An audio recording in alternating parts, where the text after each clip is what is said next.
Hello, नमस्कार दोस्तों। आप सभी का हमारे इस यूट्यूब चैनल पे एक बार पुनः हार्दिक स्वागत है। पिछले वीडियो में हमने प्रतिशत के बारे में कुछ बेसिक जानकारियाँ देखी थी। उससे आगे उसी टॉपिक में परसेंट में कुछ और सवालों को हल करते हैं। उम्मीद है आपको पिछला वीडियो में समझ आया होगा, तो बनिए रहिए, चलते हैं आगे। अगला सवाल है हमारा, किसी शहर की जनसंख्या 64,000 है। पहले वर्ष इसमें 10% की वृद्धि होती है, दूसरे वर्ष 25% की गिरावट होती है तथा तीसरे वर्ष पुनः 5% की वृद्धि होती है। 3 साल बाद शहर की जनसंख्या क्या होगी? देखिए दोस्तों, लास्ट टाइम मैंने आपको एक फंक्शन सिखाया था, एक बार पुनः ध्यान से देखिएगा कि मान लीजिए हमारे पास एक आरंभिक राशि है, चाहे वो कस्बे की जनसंख्या है, चाहे वो किसी वस्तु का मूल्य है, ठीक है, या कोई संख्या है। इस जनसंख्या संख्या में कुछ परसेंट की हम कमी या वृद्धि कर दें तो सीधी सी बात है, ये संख्या चेंज हो जाएगी, बदल जाएगी। अब ये नई संख्या के रूप में हमें ये संख्या प्राप्त हो गई। अब वापस से मान लीजिए हम इस संख्या में पुनः कुछ परसेंट की वृद्धि या कमी करते हैं तो हमें एक बार और नई संख्या प्राप्त होती है। अब जो वृद्धि या कमी कर रहे हैं, पहले इसमें करी, फिर इसमें करी, अब एक बार और हो सकता है ऐसा 3 या 4 बार कमी या वृद्धि करें, तो ऐसे कमी या वृद्धि के उपरांत आपके पास लास्ट में अंतिम राशि आपके पास आ जाएगी। अब यदि हम इसको x मान के करें कि माना पुरानी संख्या x थी, ऐसा था, या कोई सूत्र रटें, ऐसा कुछ नहीं है। ध्यान से इस फंक्शन को समझिएगा। मान लीजिए कि मैंने यहां 10% बढ़ाया है, प्रारंभिक चीज को 10% बढ़ाया। उसके बाद अच्छा, तो आपको यह भी नहीं मानना है कि यहां 100 और 110 है, नहीं, आपने 10% बढ़ाया, फिर मान लीजिए मैंने 20% घटाया, और मान लीजिए वापस से मैंने 25% बढ़ा दिया। तो क्या करना है आपने, यहां एक छोटी सी चीज आपको सीखनी है, गुणांक। गुणांक, अब ये गुणांक क्या चीज है कि ये गुणांक इसमें और इसमें संबंध बताएगा कि 10% बढ़ाना, एक तो होता है 10% लेना और एक होता है 10% बढ़ाना। तो 10% बढ़ाने का मतलब हो गया भाई 100 जो चीज थी उसको, यानी पुरानी चीज मूल संख्या 100 थी तो आपने उसको बना दिया 110। यानी ये वाली जो राशि है, इस वाली राशि का 110% है। 110% कैसे निकालेंगे? 110/100, यानी इस संख्या को मैं 110/100 से गुणा करूं तो यह संख्या मुझे प्राप्त हो जाएगी। इसको सरल लिख दूं तो मैं इसको लिख सकता हूं 11/10। तो यानी यहां का जो गुणांक आया 10% वृद्धि का गुणांक हो गया 11/10। इससे आगे चलते हैं, 20% की कमी, तो जैसे 20% की कमी का गुणांक हो जाएगा 80/100, यानी यह राशि इस संख्या का 80% है, इसका 80% ये है, ठीक है। जैसे इसका 110% ये था, इसका 80% ये है, और इस वैल्यू का 125% ये है। तो यदि हम इसको मानेंगे, कैलकुलेशन जटिल होगी, हम आसान तरीके से सवालों को कैसे हल करेंगे? तो हमने मान लिया ये 11/10, पहला गुणांक था 11/10, नीचे मूल संख्या है, ऊपर नई संख्या है। उसके बाद 20% की कमी का आप लिखोगे 4/5, यानी 80% को लिखेंगे 80/100, 4/5। उसके बाद 25% की वृद्धि, 25% की वृद्धि को लिखेंगे अपन 5/4। तो देखिएगा ये 4 से 4 कैंसिल हो गया, 5 से 5 कैंसिल हो गया, लास्ट में हमारे पास आया 11/10। तो आपको न आरंभिक राशि माननी, न अंतिम राशि माननी, मानना कुछ नहीं है, सिर्फ गुणांक लिखने हैं, गुणांकों को सरल कर लेना है। लास्ट में जो भिन्न आपके पास आ रही है उस भिन्न में आपको यह दिखा रहा है कि यह संख्या तो आपकी मूल संख्या थी, यानी यदि 10 मूल संख्या थी तो कमी या वृद्धि के उपरांत ये नई संख्या कितनी आ गई आपकी? 11। अब आपको प्रश्न में या तो 10 का मान देगा, 11 का पूछ लेगा, या 11 का मान देगा, 10 का पूछ लेगा। वृद्धि कितनी हुई है आराम से दिख रहा है आपको, कितनी वृद्धि हुई है? 1 की वृद्धि हुई है। वृद्धि का प्रतिशत आपसे पूछ लेगा, आने वाले सवालों में हम देखेंगे। एक की वृद्धि किस पे हुई है? 10 पे, तो 1/10 परसेंटेज पूछ लेगा तो वही 10% की वृद्धि, क्योंकि 20 की कमी को 25 की वृद्धि ने खत्म कर दिया। देखेंगे आगे, जब बार बार अभ्यास करोगे तो आप सीधा भी इसको हल करना सीख लोगे। तो आते हैं सवाल पे। सवाल था हमारा कि एक कस्बे की जनसंख्या, शहर की जनसंख्या 64,000 है। प्रथम वर्ष इसमें 10% की वृद्धि होती है, इसके बाद दूसरे वर्ष इसमें 25% की गिरावट हो गई, तथा इसके बाद तीसरे साल पुनः 5% की आपके पास वृद्धि हुई है। तो देखिएगा कैसे करेंगे सवालों को, देखिएगा एक बार। आपको न आरंभिक जनसंख्या माननी न कुछ, आपको क्या करना था कि एक डायग्राम से मैं आपको समझा रहा हूं। यह आपकी आरंभिक जनसंख्या है, अब इसमें हमने 10% की कर दी वृद्धि। ऐसे बहुत सारे सवाल आएंगे जो आपका टाइम खराब करते हैं, आपको इजी तरीके से सीखना है। 10% की वृद्धि कर दी तो 1 साल बाद की जनसंख्या हो गई, यानी ये नई जनसंख्या आ गई आफ्टर 1 ईयर। उसके बाद आपने वापस इसमें 25% की इस जनसंख्या में क्या हो गई? कमी, तो ये फिर से नई जनसंख्या 2 साल बाद आ गई। अब तीसरे साल इसमें 5% की वृद्धि होगी। अब ये आ गई फाइनल 3 साल बाद की नई जनसंख्या। ठीक है, अब हम या तो ये माने 64,000 यहां लगाएं, 64,000 का 10% बढ़ाएं, फिर संख्या निकालें, फिर 25% घटाएं, फिर नई संख्या निकालें, फिर 5% बढ़ाएं और लास्ट की जनसंख्या फाइंड आउट करें। इसमें बहुत सारा आपका टाइम खराब हो जाएगा। तो इजी वे में कैसे सरल करेंगे इसको, देखिएगा 10% वृद्धि जो है, मैं बता रहा हूं ये जो वृद्धि या कमी हो रही है, आप इसके क्या देख लें, गुणांक देख लें। तो 10% की वृद्धि का गुणांक क्या हो गया, 10% की वृद्धि का गुणांक हो गया 11/10, 11/10 यानी 110% को लिखेंगे हम 110/100, कट के आ गया 11/10। 25% की कमी, 25% की कमी का मतलब होता है 75%, 75%, और 75% का गुणांक आ गया आपके पास 3/4 यानी 75/100 लिखोगे आप, 75/100 कट के आपके पास आ गया 3/4। 5% की वृद्धि, 5% की वृद्धि आपकी लिखी जाएगी 105/100, 105% हो गया 5 की वृद्धि, तो 105/100 कटेगा तो आपके पास आ जाएगा 21/20 यानी 105% आप लिखोगे 105/100, 5 से कट जाएगा 21/20। आपको सिर्फ 3 गुणांक लगाने, हर सवाल में ऐसे ही करना है जिसमें उत्तरोत्तर कमी या वृद्धि होती रहे, तो ये बहुत ईजी हो जाएगा, एक बड़ा ईजी सा फंक्शन बन जाएगा। अभी हमने नहीं देखा पहले जनसंख्या क्या थी, बाद में पूछा है या पहले वाली पूछी है, सिर्फ हमने तीनों गुणांक यहां लगा दिए। अब जब हम इसको सरल करेंगे तो आपके पास आ जाएगा 11 33 गुणा 21, 33 गुणा 21 और बटे में आ गया 20 गुणा 10 800। अब सरल कर लेते हैं इसको, 33 21 आपके पास हो गया 33 2 660 और 33 693, 693/800।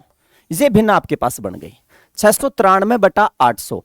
अब इसमें 800 किसको इंडिकेट कर रहा है, 800 इंडिकेट कर रहा है मूल संख्या को, और 693 कौन सी है, नई संख्या। हमेशा आप नीचे जो मूल संख्या ले रहे थे और ऊपर ले रहे थे नई संख्या, जो भिन्न प्राप्त हुई वो भी ऐसे हुई है 800 और 693। अब देखिए सवाल में क्या दे रखा है, आपको दे रखा था शहर की जनसंख्या 64,000 है, 3 साल के बाद पूछी है, तो ये तो है मूल जनसंख्या और ये है 3 साल बाद।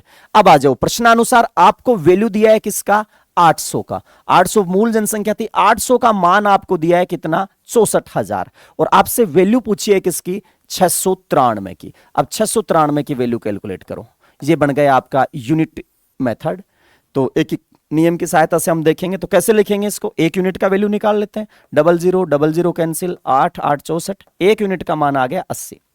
देखो जनसंख्या वगैरह के ये सवाल होंगे, इसमें राशियां हमेशा पूर्णांक में आती हैं, तो सीधी सी बात है पूरा पूरा कटेगा। अब हमारा आंसर आ गया 693 इंटू 80, कैलकुलेट करेंगे 0 8 3 24 2 9 8 72 2 74 4 7 8 6 48 48 7 55, तो ये आ गया 55,440। ये हो गया आपका 55,440 राइट आंसर। उम्मीद है आप लोग इस फंक्शन को समझे होंगे। सेम टू सेम आपके पास अगला सवाल है, किसी शहर की जनसंख्या प्रथम वर्ष 12% बढ़ती है, दूसरे वर्ष 10% की गिरावट होती है, वर्तमान में 50,400 है, तो 2 साल पहले यह क्या थी। अब सुनिए, इसमें कुछ नहीं करना, फंक्शन मैंने आपको सिखाई दिया है, फंक्शन आपको सिखा दिया। अब देखिएगा आप कि कैसे होगा। 12% की वृद्धि को आप सीधा लिखेंगे 112/100 और 10 की गिरावट को आप लिखेंगे 90/100 यानी 9/10। देखो जितना कटता है उतना काट दीजिएगा। अब ये कैलकुलेट करेंगे आप, तो यहां तो हो गया आपके पास 1000 और यहां हो गया 9 दूनी 18 और 11 9 99, ये लो 100, 1008 और 1000।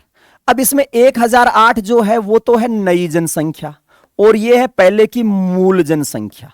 अब देखिए प्रश्न में आपको क्या दिया है, क्या आपने पूछा, सिर्फ सिंपल सा करना था। 12 की वृद्धि को आपने लिखा 112% और 10 की गिरावट को आपने लिखा 90% यानी 9/10। भिन्न बन गई 1008 और 1000। 1000 कौन सी है, मूल, और 1008 कौन सी है, नई जनसंख्या। अब प्रश्न में क्या दिया है कि वर्तमान में जनसंख्या 50,400 है, तो 2 साल पहले यह क्या थी, तो यह है 2 साल पहले की और यह है अब की नई जनसंख्या। तो आपको अब की बार प्रश्न में मान दिया है किसका, 1008, इसका मान दिया आपको 50400 और आपसे वैल्यू पूछ ली किसकी, 1000 की। चलिए कैलकुलेट करते हैं इसको, वैल्यू निकालेंगे 1 यूनिट की, तो 1 यूनिट की वैल्यू आपके पास यहां आ जाएगी, इसको काटोगे 5 से तो 50, कैलकुलेशन करेंगे 5 से काटोगे, सीधा सीधा कट रहा है, या फिर आप क्या लिखोगे 50,400 गुणा 1000 बटा 1008। देखो सीधा दिख रहा है, 8 5 40, 500, ठीक है, सीधा कट रहा है, या फिर आप धीरे धीरे 2 से 4 से, जैसा आप अपनी कैलकुलेशन स्पीड थोड़ा सा बढ़ाइए तो ये सीधा कट के आपके पास आंसर आ जाएगा इसका 50,000। उम्मीद है आपको ये फंक्शन समझ आया होगा। कैलकुलेशन आप बार बार कैलकुलेशन करेंगे, थोड़े पहाड़े याद करेंगे तो कैलकुलेशन की स्पीड आपकी बढ़ जाएगी। बशर्ते आप इस फंक्शनों को मतलब रटना नहीं है, आपको कोई फॉर्मूला नहीं रटना है, न 100 + x ऐसे नहीं करना। सिर्फ इसका खेल किसका था, गुणांक का, कि जैसे 10% की वृद्धि को 11/10 पढ़ना। अब 11/10 में चीज क्या है वो आपको समझ आना चाहिए कि 11 किसको इंडिकेट कर रहा है, 10 किसको इंडिकेट कर रहा है। तो 10 थी मूल, 11 था नया, तो हो गया एक काम। अगला ऐसे ही आपने 3/4 लिखा, ऐसे 21/20 लिखा पिछले सवाल में, तो ये आपके पास आ गया 800 मूल आ गया, 693 आपके पास नया आ गया। उम्मीद है आपको ये फंक्शन समझ आया होगा। चलते हैं अगले सवालों की ओर। अगला देखिएगा, अब एक अलग प्रकार का फंक्शन है। एक आदमी अपनी आय का 60% खर्च करता है, उसकी आय में 15% की तथा खर्च में 5% की बढ़ोतरी, दोनों में बढ़ोतरी हो रही है। तो आपसे पूछा है आदमी के बचत की वृद्धि को परसेंट में निकालो। तो ऐसे सवालों को कैसे करोगे, देखो परसेंटेज का एक फंक्शन है क्या, कि जिस चीज का परसेंटेज आपको कैलकुलेट करना है, जैसे कह रहा है आय बढ़ी है तो पर्टिकुलरली आपको आय का जो वैल्यू था उसको बढ़ाना है। ये कह रहा है कि खर्च बढ़ा है तो जो खर्च था उसको बढ़ाना है। फिर ये पूछ रहा है किसका, वृद्धि का। तो बड़े आसान से सवाल है, देखिएगा क्या कंसेप्ट होता है। आय जो है, आय बराबर होता है कि आपका खर्च यानी व्यय प्लस बचत। कोई आदमी 100 रुपए कमाता है, 80 रुपए खर्च कर देता है, तो आपको पता है उसकी बचत कितनी आ जाएगी, 20 रुपए। तो सेम सवाल में देखिएगा, आदमी अपनी आय का 60% लगा हुआ है, 60% खर्च करता है, दैट मीन्स उसकी आय क्या है, 100 यूनिट। तो खर्च कितना करता है वो, 60, तो बचाता कितना है वो, 40। ये लो, तो आय 100 हो गई, खर्च 60 हो गया, बचत हो गई 40। अब चलते हैं आगे, क्या कह रहा है ये कह रहा है आय में 15% की बढ़ोतरी। तो 15% किसको बढ़ाना है, आय को बढ़ाना है। तो आय को आप 15% बढ़ा दीजिए, तो आय को 15% बढ़ाओगे तो 100 थी, 100 का 15% होगा 15, और 100 का 15% बढ़ाने के बाद नई आय आ गई उसकी 115 यूनिट। ठीक है, आगे कह रहा है खर्च में 5% की बढ़ोतरी होती है। खर्च कितना है उसका, 60। अब 5% ऐसे नहीं करना, 60 और 5% बढ़ा के 60 और 5 65 कर दो। ध्यान दीजिए 60 यूनिट था और बढ़ाना कितना है, 5%। प्रतिशत का मतलब किस पे, 100 पे। यदि यहां 100 था तो सीधा 15 बढ़ गया। 60 का पहले निकालना है आपने क्या, 5%। तो 60 का 5% कैसे निकालेंगे आप, x का y% निकालना आपको सिखाया था पिछले वीडियो में, x गुणा y/100, यानी 60 का 5%, 60 का 5%, 5% लिखा जाएगा 5/100। देख लीजिएगा ये कट के आपके पास आ जाएगा 20, 20 तिया 60। तो 60 का 5% कितना हो गया, 3। तो यानी पहले उसका खर्च था 60, 60 का 5% बढ़ा है, 65 मत कर देना। क्यों, क्योंकि 5 वैल्यू 5 नहीं बढ़ी है, 5% बढ़ा है। तो 60 का 5% आपको फाइंड आउट करना है। तो 60 का 5% सीधा निकालना सीखो कि कैलकुलेशन स्पीड बढ़ाओ, 60 गुणा 5/100, 60 पंजो 300, 300/100 3, यानी 3 यूनिट यहां बढ़ा है, 3 यूनिट। 5%, 60 का 5% हो गया 3। तो अब उसका जो खर्च है वो कितना हो गया, 60 पहले था, 3 बढ़ गया 63 हो गया। पूछा क्या है, बचत की वृद्धि को बताओ। तो सुनिएगा, अब वो आदमी कमाने लग गया कितना, 115, और वो खर्च कर रहा है कितना, 63। तो बचेगा कितना उसके पास, तो 115 में से 63 आप लोग हटा दीजिए। तो 115 कमा रहा है, 63 खर्च कर दिया, तो कितने बचे, 37। तो 100 तक और 15, ये 37 और 15 आपके पास हो गए 52। यानी अब वो आदमी बचा रहा है 52 रुपए। 52 रुपए कहां से लाए, 115 कमाने वाला आदमी 63 रुपए क्या कर रहा है, खर्च। तो बचाएगा कितना, 52 बच जाएगा, इसमें से खर्चा निकाल दिया। अब सुनिए पूछा क्या है, बचत कितनी बढ़ी। तो देखो पहले बचत थी 40, बचत कितनी बढ़ी, तो पुरानी बचत देखो, नई बचत देखो। तो पहले वो आदमी बचा रहा था 40 रुपए, अब वो आदमी बचा रहा है 52 रुपए। तो कोई चीज थी जो कि आपके पास 40 से कहां आ गई, 52 पे आ गई। तो 40 से 52 पे आना कितना वृद्धि होती है, देखिए नॉर्मल सा बात था, कोई चीज 40 थी, 40 से वो कहां पहुंच गई, 52 पे। तो बेसिक सी बात है, कितना बढ़ा है, 40 से 52 तक जाने में 12 बढ़ा है। 12 किस पे बढ़ा है, बेस का ध्यान रखिएगा, 12 की वृद्धि हुई है किस पे, 40 पे। तो कैसे परसेंटेज कैलकुलेट करेंगे, स्टार्टिंग वाले वीडियो में मैंने बताया था परसेंटेज कैसे ज्ञात करते हैं। तो 12 बढ़ा किस पे बढ़ा, 40 पे, भिन्न बन गई, 12/40 की वृद्धि होगी, यानी 12 रुपए बढ़े 40 रुपए पे। और गुणा कर दीजिए परसेंटेज में बदलने के लिए 100% से। ठीक है भाई, कैलकुलेट करेंगे, 0 से आपका 0 गया, 4 तिया 12, और ये आ गया 30%। तो उसकी जो बचत थी वो कितना बढ़ी है, 30% बचत उसकी बढ़ गई। उम्मीद है आप लोग इस फंक्शन को समझ गए होंगे। चलते हैं अगले सवाल पे। अगला सवाल है आपका सेम टू सेम। एक आदमी अपनी आय का 70% खर्च करता है। उम्मीद है आप लोग इस सवाल को कर लेंगे। फटाफट हल करने की कोशिश करता हूं। आय बराबर वही लेना है आपने, क्या, खर्च प्लस बचत। ठीक है, 70% खर्च करता है मतलब आय है 100, खर्चा है उसका 70, तो बचत आ गई उसकी 30 रुपए बच गए उसके पास। अब ये आपको ढूंढना है 30 कहां से लाया मैं। 70 खर्च कर रहा था, 100 70 के आगे लगा था प्रतिशत, इसका मतलब 100 रुपए में से 70 रुपए उसने खर्च कर दिए, तो बचा कितना, 30। आगे पढ़ रहा है, आय में 24%, आय में 24%, तो आय को 24% बढ़ाओ तो 100 का जितना प्रतिशत होगा वो तो वही होगा, 100 का 24%, 24, तो बढ़ा दिया तो नई आय आ गई उसकी 124। अब वो आदमी कमाने लग गया 124 रुपए।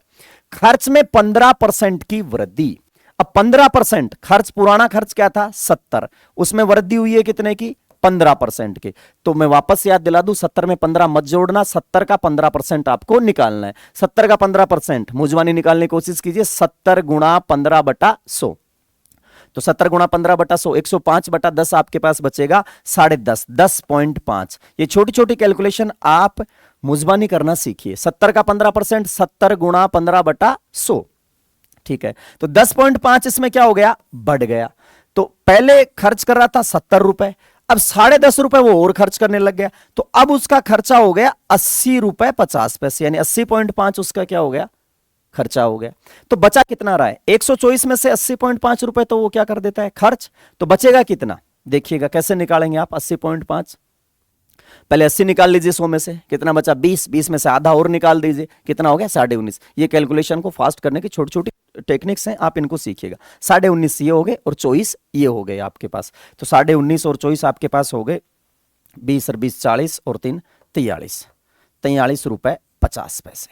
अब सुनिए आपके पास 43 रुपए 50 पैसे, अब उसकी क्या होगी बचत।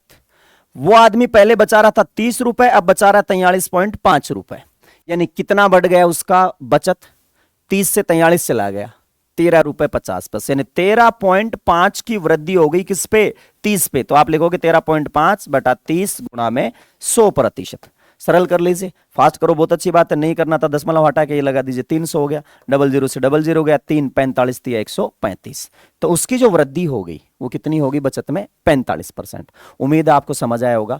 इन सवालों में क्या करना है, आय को पर्टिकुलरली आय में रखना है, खर्च को खर्च में रखना है, बचत को बचत में रखना है। ऐसा नहीं 5% बढ़ गया तो 60 और 5 65 कर दे, बस ये थोड़ा सा ध्यान रखना है। उम्मीद है सर समझ आया होगा। अगले सवाल पे चलते हैं। अब एक देखिएगा, निश्चित वर्ष में गांव की जनसंख्या 9000 थी, पुरुष जनसंख्या में 5% और स्त्री जनसंख्या में 8% की वृद्धि होती है, और कुल जनसंख्या बढ़कर 9600 हो जाती है। उस वर्ष पुरुष व स्त्री की जनसंख्या का अनुपात क्या था। अब एक बहुत ही शानदार फंक्शन आपको यहां से मैं आपको समझाने की कोशिश करूंगा। यदि आप इस सवाल को मैथमेटिक्स से करते हो, जनरली मैथमेटिक्स से, यदि कहीं डेस्क्रिप्टिव पेपर में आप लिखोगे तो आपको मानना पड़ेगा, माना पुरुषों की संख्या x थी तो महिलाओं की संख्या 9000 माइनस x, यानी किसी एक को वेरिएबल लेना पड़ेगा। ठीक है, बहुत ज्यादा टाइम आपके पास लग जाएगा। एक छोटा सा फंक्शन मैं आपको सिखा रहा हूं कि मान लीजिए मिश्रण के टॉपिक में मैं आपको और अच्छे से इस चीज को समझाने की कोशिश करूंगा कि दो चीजें हैं, ठीक है, कि एक पुरुष है और एक महिलाएं हैं, या कोई भी दो अलग अलग चीजें हैं। कि जैसे मान लीजिए मैं आपको छोटा सा कंसेप्ट यहां सिखाऊं कि एक चीज आप बना रहे हो जो दो चीजों से मिलकर बनी है। कि जैसे मान लीजिए चावल है और ये भी दूसरे प्रकार का चावल है। ये जो चावल है इसका मूल्य 60 रुपए किलोग्राम, और इस चावल का मूल्य है मान लीजिए 200 रुपए प्रति किलोग्राम। ठीक है, दो अलग अलग आपके पास क्या है, चावल है। अब कोई ग्राहक आता है और वो कहता है कि चावल चाहिए, तो आप कहोगे 60 रुपए किलोग्राम वाला चावल है। वो कहता है ये चावल बढ़िया नहीं है, तो आप कहोगे 200 रुपए किलोग्राम वाला चावल है, ये बहुत बढ़िया चावल है। वो कहेगा ये बहुत ज्यादा महंगा है। इसके बीच का ऐसा चावल बताओ कि जो थोड़ा भाव में भी ठीक हो और क्वालिटी में भी ठीक हो, तो आप कहोगे ऐसा हमारे पास नहीं है। देखिएगा, यदि कोई समझदार आदमी होगा तो क्या करेगा कि इस चावल को और इस चावल को, थोड़ा सा चावल ये थोड़ा चावल ये, इनको मिला के वो चाहे जितने मूल्य का चावल सेट कर सकता है। कैसे कि चावल यदि पूरा ये रखेगा तो 60 रुपए किलो का है ही, ये रखेगा तो 200 रुपए किलो का है। अब इनकी मात्राओं के आधार पे एक मिश्रण बना लेगा, यानी एक ऐसा चावल बना लेगा जिसके बनने में ये भी शामिल है और ये भी शामिल है। तो वो बना सकता है 60 से लेके कहां तक का, 200 तक का। मान लीजिए उसने 100 रुपए किलोग्राम का चावल बना लिया, 100 रुपए किलोग्राम का। अब 100 रुपए जो बना है उसमें 60 का हिस्सा भी है और उसमें 200 का हिस्सा भी है। मैं मिश्रण में आपको इस फंक्शन को बहुत शानदार तरीके से समझाऊंगा। फिलहाल हम इस सवाल को हल कर रहे हैं, इसके लिए मैं आपको बेसिक सा बता दूं कि 60 रुपए और 200 रुपए से मिला के आपने कितना बनाया, 100। तो इस 100 में इसका तो कितना योगदान है और इसका कितना योगदान है। तो देखिएगा इसके बीच का अंतर था 60 और 200 के बीच में आप 140 का अंतर था। उस 140 के अंतर को आपने अलग अलग डिवाइड कर दिया, कुछ 60 की तरफ और कुछ 200 की तरफ। तो देखिए क्या करना है आपको, सीधा सीधा देखिए इसका और इसका अंतर कर देना है। यहां पे अंतर क्यों करना है मैं आपको मिश्रण के टॉपिक में मतलब बहुत शानदार तरीके से समझाऊंगा। एक बार आप इसको यहां देख लीजिएगा, 200 रुपए किलोग्राम से 100 बनाया, इसका सीधा अंतर कर दीजिए तो यहां कितना अंतर आया, 100। इधर इसका अंतर कर दीजिए 60 और 40 का अंतर लेना। देखो ये 100 है, एक से बड़ा होगा और एक से छोटा होगा, तो यहां कितना आ गया आपके पास, 40। ठीक है, इसका सीधा अनुपात है, सीधा अनुपात आपके पास हो गया 20 पंजे 100 और 20 दूनी 40। इसका मतलब ये जो वैल्यू आपके पास आई है, ये वैल्यू ये बताएगी आपको कि इसका कितना योगदान था और इसका कितना योगदान था। मतलब ये जो 100 रुपए किलो वाला चावल है उसमें 5 यूनिट जो है आपके पास, 5 यूनिट, वो 5 यूनिट तो किसका है, 60 रुपए वाले का। और ये जो था यहां 200 लिखा था, ये 2 यूनिट कौन सा है, 200 वाला। यानी टोटल यदि आप 7 किलो चावल बना रहे हो तो 7 किलो टोटल कितना हो गया, 7। 7 में 5 यूनिट तो इसके हैं, 5 किलो ये है, 2 किलो ये है। उम्मीद है आपको यह फंक्शन समझ आया होगा। अब इस सवाल में क्या है, यहां कहीं मिश्रण शब्द का उल्लेख नहीं है, फिर भी यदि हम इसको x मानेंगे, टाइम लगाएंगे, उससे बहुत जल्दी हम इसको इस फंक्शन से कर लेंगे। फंक्शन क्या है याद रखिएगा, फंक्शन ये है कि एक चीज a है, एक चीज b है, इन दोनों को मिला के कुछ योगदान a का कुछ b का आप c बना रहे हो। c कोई नई चीज आप बना रहे हो, तो c में आपको फाइंड आउट करना है। जो c है ये हर टॉपिक में आएगा, ये फंक्शन औसत से लेके परसेंटेज, ब्याज व्याज सब में आएगा। तो a और b को मिला के c बना रहे हो, तो c में इसका कितना योगदान है सीधा सीधा निकालना है, कोई एक्स नहीं मानना। इनका अंतर इधर करना, तिरछा अंतर करना, यानी b और c का अंतर लिखना है। यहां पे b व c का अंतर लेना है। यदि b बड़ा है तो b में से c घटा दीजिए, c बड़ा है तो c में से b घटा दीजिए, कोई नेगेटिव पॉजिटिव नहीं रखना, सीधा इन दोनों का अंतर। ऐसे ही इन दोनों का a व c का, a व c का, यदि c बड़ा है तो c और a मान लीजिए, और इसका ले लीजिए आप अनुपात। ये जो वैल्यू आपके पास आएगी तो ये वैल्यू इंडिकेट करेगी a की मात्रा को, यानी a की जो मात्रा, a का जो योगदान है, और ये इंडिकेट करेगी आपके पास b की मात्रा को। तो देखिए इस सवाल को हम कैसे हल करेंगे। यहां दो चीजें हैं कि जनसंख्या थी आपकी 9000, 9000 से वो बढ़ के हो गई 9600। ठीक है, अब 9600 की जो वृद्धि हुई है उसमें अलग अलग बता दिया, पुरुष बढ़े हैं 5% और स्त्री बढ़ी हैं 8%। ठीक है, अब हमें यह नहीं पता 9000 में स्त्री कितनी है, पुरुष कितने हैं, तो इस फंक्शन से कैसे करेंगे। इसमें दो चीजें हैं, एक है पुरुष और एक है स्त्रियां। पुरुष कितना बढ़ा, 5%, स्त्री कितनी बड़ी है, 8। ये प्लस में इसलिए लिख रहा हूं कि हो सकता है किसी सवाल में ऐसे हो एक चीज बढ़ जाए एक चीज घट जाए, तो उसको चिन्ह के साथ लिख लीजिएगा या 100 के साथ कैलकुलेट करके लिख लीजिएगा। तो पुरुष हैं 5%, स्त्रियां हैं 8%। अच्छा, अब टोटल जो वृद्धि हुई है उसमें पुरुष भी बढ़े हैं स्त्री भी बढ़े हैं, इन दोनों के कारण ये टोटल वृद्धि जो हुई है तो वो कैसे निकालेंगे। 9000, चूंकि ये परसेंटेज में है, ये 5% बढ़ा, ये 8% बढ़ा। अब आपके पास दो तरीके हैं, या तो इसको भी संख्या में लिख लो कि मान लीजिए कस्बे में अकेले ही पुरुष होते, सारा कस्बा पुरुषों का होता, तो 9000 का 5% ही बढ़ पाता, तो 9000 का 5% आप निकाल लेना। सारी स्त्रियां होती तो 9000 का 8% बढ़ पाता। यहां पुरुष की संख्या बढ़ी है, स्त्री की संख्या बढ़ी है, और 9000 से बढ़ के हो गई 9600। तो आप कैलकुलेट कर लें कि कितना परसेंट यहां टोटल वृद्धि हुई है। तो यहां वृद्धि हुई है कितने की, 600 की। 9000 से 9600 हुआ, 600 की वृद्धि। 600 की वृद्धि किस पे हुई है, 9,000 पे, तो हम निकाल रहे हैं कुल कितना परसेंट की वृद्धि हुई है। तो 600 बटा 9,000 गुणा 100%। अब आप परसेंटेज में कैलकुलेट करेंगे क्योंकि यहां पहले से क्या दिया हुआ है, परसेंटेज। तो देखिएगा, 00 से 00, इस 0 से ये गया और ये हो गया 20 तिया 60, 3 तिया 9, यानी ये बढ़ी है 20 बटा 3%। अब फिर से एक चीज में फंस गए अपन, ये पूर्णांक में है 5% है, ये 8% है और ये आ गया 20 बटा 3%। ठीक है, हमको सिर्फ रेशियो लेना है, इनका अनुपात लेना है। तो या तो आप ऐसा करें, इनको तीनों को पूर्णांक, ये दो तो हैं ही पहले से, इसको भी पूर्णांक में बनाएं। तो कैसे बनाएंगे अपन, जैसे 20 बटा 3 है, मान लीजिए मैं तीनों को 3 से गुणा कर दूं, तो मेरे पास जो बटा 3 था वो खत्म हो जाएगा। ये कैलकुलेशन क्या है, सरल करने की कुछ टेक्निक्स है। तो ये 20 बटा 3 था, या तो सीधा अंतर करोगे, 20 बटा 3, 8 में से 20 बटा 3 निकालोगे तो 24, 20, 4 बटा 3 आएगा। इधर 20 बटा 3 में से 5 निकालोगे तो आपके पास 5 बटा 3 आएगा, 4, 5 ऐसे हो जाएगा। या फिर सीधा देखो, 3 से गुणा कर देते हैं तीनों, इसको भी 3 से गुणा कर दूं, इसको भी 3 से गुणा कर दूं, इसको भी 3 से गुणा कर दूं, रेशियो में तो कोई प्रभाव पड़ना नहीं है। तो ये हो गया आपके पास 15, जे इधर स्त्रियां हो गई 8 तिया 24, और ये बीच में आ गया आपके पास 20 बटा 3 से 3 कैंसिल हो गया। अब आराम से कैलकुलेट कर लीजिए कितना सरल बन गया सवाल। 24 और 20 का अंतर हो गया जी 4, ये इधर लिखना है, और 15 और 20 का अंतर हो गया 5, यानी 20 में से 15 हटाना। अब ये आपके पास आ गया 4 और 5। अब 4 किसको इंडिकेट करेगा, पुरुषों की संख्या को, 5 किसको इंडिकेट करेगा, स्त्रियों की संख्या को। तो पूछा क्या है, उस वर्ष पुरुष और स्त्री की जनसंख्या का अनुपात क्या था। तो पुरुष और स्त्री की जनसंख्या का अनुपात आपके पास आ गया 4:5।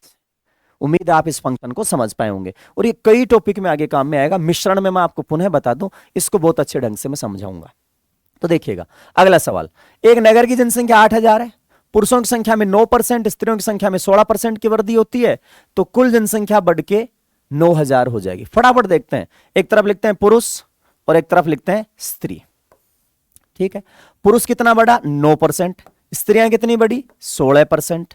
जनसंख्या हो गई 8,000 से बढ़ के, जनसंख्या 8,000 से बढ़ के चली गई कहां, 9,000 पे। ठीक है, तो कितना परसेंट बढ़ा ये कैलकुलेट करना है। तो जनसंख्या बढ़ी है टोटल कितनी, 1000, 8 से 9 बढ़ गई, 1000 बढ़ी है, किस पे बढ़ी है, 8,000 पे। 1000 बटा 8,000 गुणा 100%। देखो यदि आपने वो भिन्न याद कर ली होंगी परसेंटेज वाली, तो सीधा दिख रहा है 1/8, 1/8 होता आपका 12.5%। तो जनसंख्या बढ़ गई कितना, 12.5%। ठीक है, 12.5% यानी 12.5%। तो टोटल जो वृद्धि हुई है कस्बे की वो हुई है 12.5%। पुरुष बढ़े 9, स्त्रियां बढ़ी हैं 16, और टोटल वृद्धि हुई है 12.5% की। अब देखिएगा, इसका अंतर करते हैं, 12.5 और 16। तो क्या करना, 16 में से 12 घटा लीजिए, 16 में से 12 गया, कितना बचा, 4, आधा और चला गया तो कितना बचा, 3.5। इधर 12.5 में से 9 निकाल लीजिए, तो 12.5 में से 9 निकालिए, ये भी बच गया कितना, 3.5।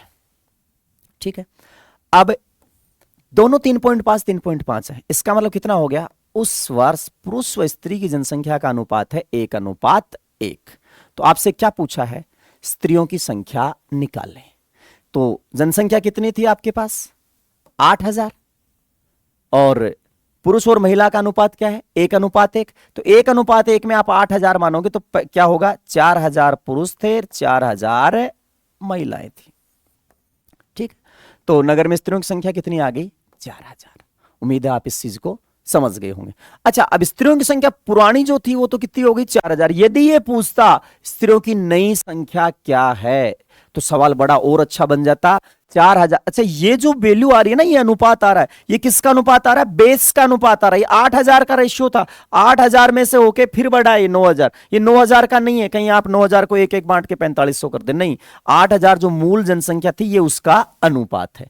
अब पूछे कि अब कस्बे में स्त्रियों की संख्या क्या है, तो स्त्रियों की मूल संख्या कितनी थी, 4,000। उस 4,000 में कितने की वृद्धि करनी है, 16% की। तो 4,000 में 16% की वृद्धि निकालोगे, 640 बढ़ा के 4,640। समझ पा रहे होंगे आप। चलिए अगले सवालों पे चलते हैं। अगला, एक संख्या में 20%, 25%, 30% की क्रमागत बढ़ोतरी होती है तो एकल समतुल्य प्रतिशत वृद्धि। वापस वही पिछले फंक्शन के जैसा सवाल आ गया। ये एक संख्या थी, आपने इसको पहले 20% बढ़ाया, फिर नई संख्या आई, फिर आपने इसको 25% बढ़ाया, फिर नई संख्या आई, फिर नई संख्या को आपने 30% और बढ़ा दिया, तो ये फाइनली अंतिम आपके पास संख्या आ गई, अंतिम संख्या। ठीक है, करना क्या है, एकल समतुल्य प्रतिशत वृद्धि। अब या तो आप यहां से 100 मानो और 100 मान के कैलकुलेशन करते जाओ, या सीधा मैं आपको बताऊं, हर सवाल के लिए आपने क्या कर लेना है, यहां सबसे शानदार है आप गुणांक निकाल लें। ये बहुत जगह काम में आएगा, चक्रवृद्धि ब्याज में ये फंक्शन काम में आएगा, लाभ हानि में बट्टा में ये फंक्शन काम में आएगा। अगला सवाल दे ही रखा है इसमें बट्टे का, तो देखिएगा क्या करना है, सीधा सीधा गुणांक निकाल लेना है, न 100 मानना न एक्स मानना, कुछ नहीं करना। किसी चीज को 20% बढ़ाया गया तो 20% का जो वृद्धि गुणांक है, 20% का जो वृद्धि गुणांक है, तो 20% का वृद्धि गुणांक क्या होगा, 20% का वृद्धि गुणांक हो जाएगा आपके पास 6/5, यानी 120/100 कितना हो गया, 6/5। फिर है 25% की वृद्धि, 25% की वृद्धि का मतलब है 125%, 125% का मतलब होता है 5/4। फिर है 30% की वृद्धि, 30% की वृद्धि का मतलब 130%, 130% का मतलब हो गया दोस्तों 13/10। जितना कटता है उतना काट दीजिए, 5 से 5 कैंसिल, 2 दूनी 4 और 3 दूनी 6। ठीक, तो हुआ क्या, फाइनल वैल्यू आपके पास आ गई। सिर्फ 3 भिन्ने लिखी है मैंने, 3 भिन्नों को सरल करना है। ऊपर आ गया 39 और नीचे आपके पास आ गया 10 दूनी 20। अब इसको पढ़ना सीख लीजिए आप, क्या है 39 डिवाइड बाई 20। ये 20 तो क्या थी, मूल संख्या, 20 थी आपके पास मूल संख्या, और ये 39 है अंतिम नई संख्या। पिछले सवालों में आपने देखा, आपको पुरानी संख्या देके नई संख्या का मान पूछ लेगा, 20 का देके 39 का, या 39 का मान देके 20 का पूछ लेगा। इस सवाल में आपसे पूछ लिया एकल समतुल्य वृद्धि बताओ, तो एकल समतुल्य वृद्धि, जो चीज 20 थी वो कितना बन गई, 39 बन गई। तो कितनी वृद्धि हुई है, तो वृद्धि हुई है आपके पास कितनी, 19 की, 19 बढ़ गया। अब 19 की वृद्धि प्रतिशत में बतानी है। ये जो 19 की बढ़ोतरी हुई है, 19 की बढ़ोतरी किस पे हुई है, 20 पे, यानी 20 को आपने 39 बनाया तो 19 की वृद्धि किस पे हुई है, 20 पे, तो ये बन गई भिन्न। 19 की वृद्धि 20 पे, तो 19/20 गुणा परसेंटेज आपने निकालना है तो 100% से मल्टीप्लाई कर दीजिए। ये आ गया आपके पास 20×5 100 और 19×5 95। तो कितने एकल प्रतिशत वृद्धि कितनी होगी आपके पास, 95%। उम्मीद है आप इस फंक्शन को समझ पाए होंगे। अब अगला सवाल देखिएगा, अगला सवाल क्या कह रहा है आपको वो देखो। अगला सवाल कह रहा है, ये 22 का था भाई, अगला सवाल 23 का। 10%, 15% और 20% क्रमागत बट्टे के समतुल्य एकल बट्टा। अब देखिए बट्टा क्या होता है, बट्टा ये होता है, लाभ हानि में हम इसको पढ़ेंगे। बट्टा होता है जैसे कोई वस्तु की बनाई तो लागत मूल्य आ गया, जो विक्रेता है वो क्या करता है, लागत मूल्य से बढ़ा के वस्तु पे कुछ पैसा मार्क कर देता है, यानी अंकित मूल्य कर देता है कि 100 रुपए का सामान बना, उस पे उसने लिख दिया 120, 140, 150 बढ़ा के लिख दिए। अब जब ग्राहक उसको लेने जाएगा तो ग्राहक लेने जाएगा तो जो लिखा हुआ पैसा उस पे नहीं देगा, उससे उस दौरान उस पैसे ग्राहक को लुभाने के लिए उस पे क्या दे देगा, छूट। किस पे, अंकित मूल्य पे। तो अंकित मूल्य पे दी गई छूट क्या कहलाती है, बट्टा। यानी बट्टा एक प्रकार की कमी है, बट्टा एक प्रकार की कमी है किसमें, अंकित मूल्य में। तो अब यहां देखिएगा, ये क्रमागत बट्टा क्या है, क्रमागत बट्टा ऐसे है कि जैसे 100 रुपए का सामान है, पहले उस पे 10% तोड़ दिया तो एक बट्टा दिया 10% का, तो वो माल मिलेगा कितने में, 90 में। अब दूसरा बट्टा 15% दे रहा है तो 90 में से सीधा 15 नहीं घटाएगा, 90 का 15% देगा, न कि अंकित मूल्य का 15% नहीं। एक बट्टा काटने के बाद जो पैसा, यानी उत्तरोत्तर क्या करनी है, कमी, सीधी कमी नहीं कि 10 और 15 20 तीनों इतनी कमी होगी, नहीं। देखिएगा कि मान लीजिए ये वस्तु का अंकित मूल्य है, ये वस्तु का अंकित मूल्य है, ठीक है। अब इसमें इसने क्या किया, 10% तोड़ दिया, यानी पहला बट्टा दे दिया, तो 10% तोड़ने के बाद ये वस्तु का मूल्य आ गया। फिर वापस से 15% और तोड़ा, किसमें, अभी ये 15% इसमें से तोड़ेगा, ठीक है, तो ये मूल्य आ गया कि इतने में बिकेगी। वापस से एक बट्टा और दे रहा है, कितने का, 20 का, 20% और तोड़ दिया। अब ये वस्तु का अंतिम विक्रय मूल्य आ गया, इतने रुपए में वस्तु बेच देगा। सवाल ऐसे बन सकता है कि किसी संख्या को पहले 10% घटाया, फिर 15 घटाया, फिर 20 घटाया। देखो बट्टे का मतलब क्या होता है, कमी, कि एक वस्तु का मूल्य पहले 10% घटा, फिर 15 घटा, फिर 20 घटा। तो बताओ टोटल समतुल्य एकल बट्टा, समतुल्य यानी उनके बराबर एक बट्टा, यानी टोटल कितना परसेंट मूल्य आपका घट गया है। तो कुछ नहीं मानना, माना एक्स था ऐसा कुछ नहीं करना है, 10% तोड़ दीजिए, 10% का इनके क्या निकाल लेने हैं आपको, इनके निकाल लेने हैं गुणांक। तो देखिएगा 10% की कमी को क्या लिखेंगे, 10% की कमी आएगी 90%, और 90% लिखा जाएगा 9/10। 15% की कमी, 15% की कमी का मतलब होगा 85%, 85%। 85% क्या लिखा जाएगा, 85/100, 17×5 85, 20×5 100, 17/20। किसको लिखा, 15% की कमी को। 15% की कमी का मतलब 85%, 85% मतलब 85, 85 डिवाइड बाई 100, जो कि कट के कितना आ गया, 17/20। ये छोटी छोटी कैलकुलेशन आप फास्ट करें। 20% की कमी, अब 20% की कमी क्या हो जाएगी, 80%। 80% को आप क्या लिखेंगे, 4/5। ठीक है, 80/100, 20 चौक 80, 20×5 100। अब यहां जितना कुछ कटता है तो काट दीजिए, अन्यथा कैलकुलेशन कर लीजिए। देखिएगा ये 20/10 क्या था, यदि ये मूल अंकित मूल्य है तो ये वस्तु का विक्रय मूल्य, यानी मूल राशि नीचे है और जो नई राशि कमी के बाद है वो कहां आएगी, ऊपर। तो देखिएगा ये हो गया 1000, 1000 ऊपर हो गया 17 नाम 153 और 153 गुणा 4, तो 4 तिया 12, 15 चौक 60 और 1 61, 612। अब क्या समझे आप इससे कि जो 1000 रुपए का सामान था वो कितने में मिल रहा है, 612 में मिल रहा है। 1000 का सामान कितने में मिल रहा है, 612 में। तो कमी हुई है। अब कमी कितने की हुई है, देखो 1000 का सामान 612 में मिल रहा है, तो कमी कितनी हो गई, 1000 में से 612 घटा दीजिए। तो पहले क्या करो, 1000 में 600 घटा दो, 1000 में 600 गया, कितना बचा, 400। 400 में से 12 और घटा दीजिए, 400 में से 12 घटाएंगे तो क्या हो गया, 388 रुपए की क्या आ गई, कमी।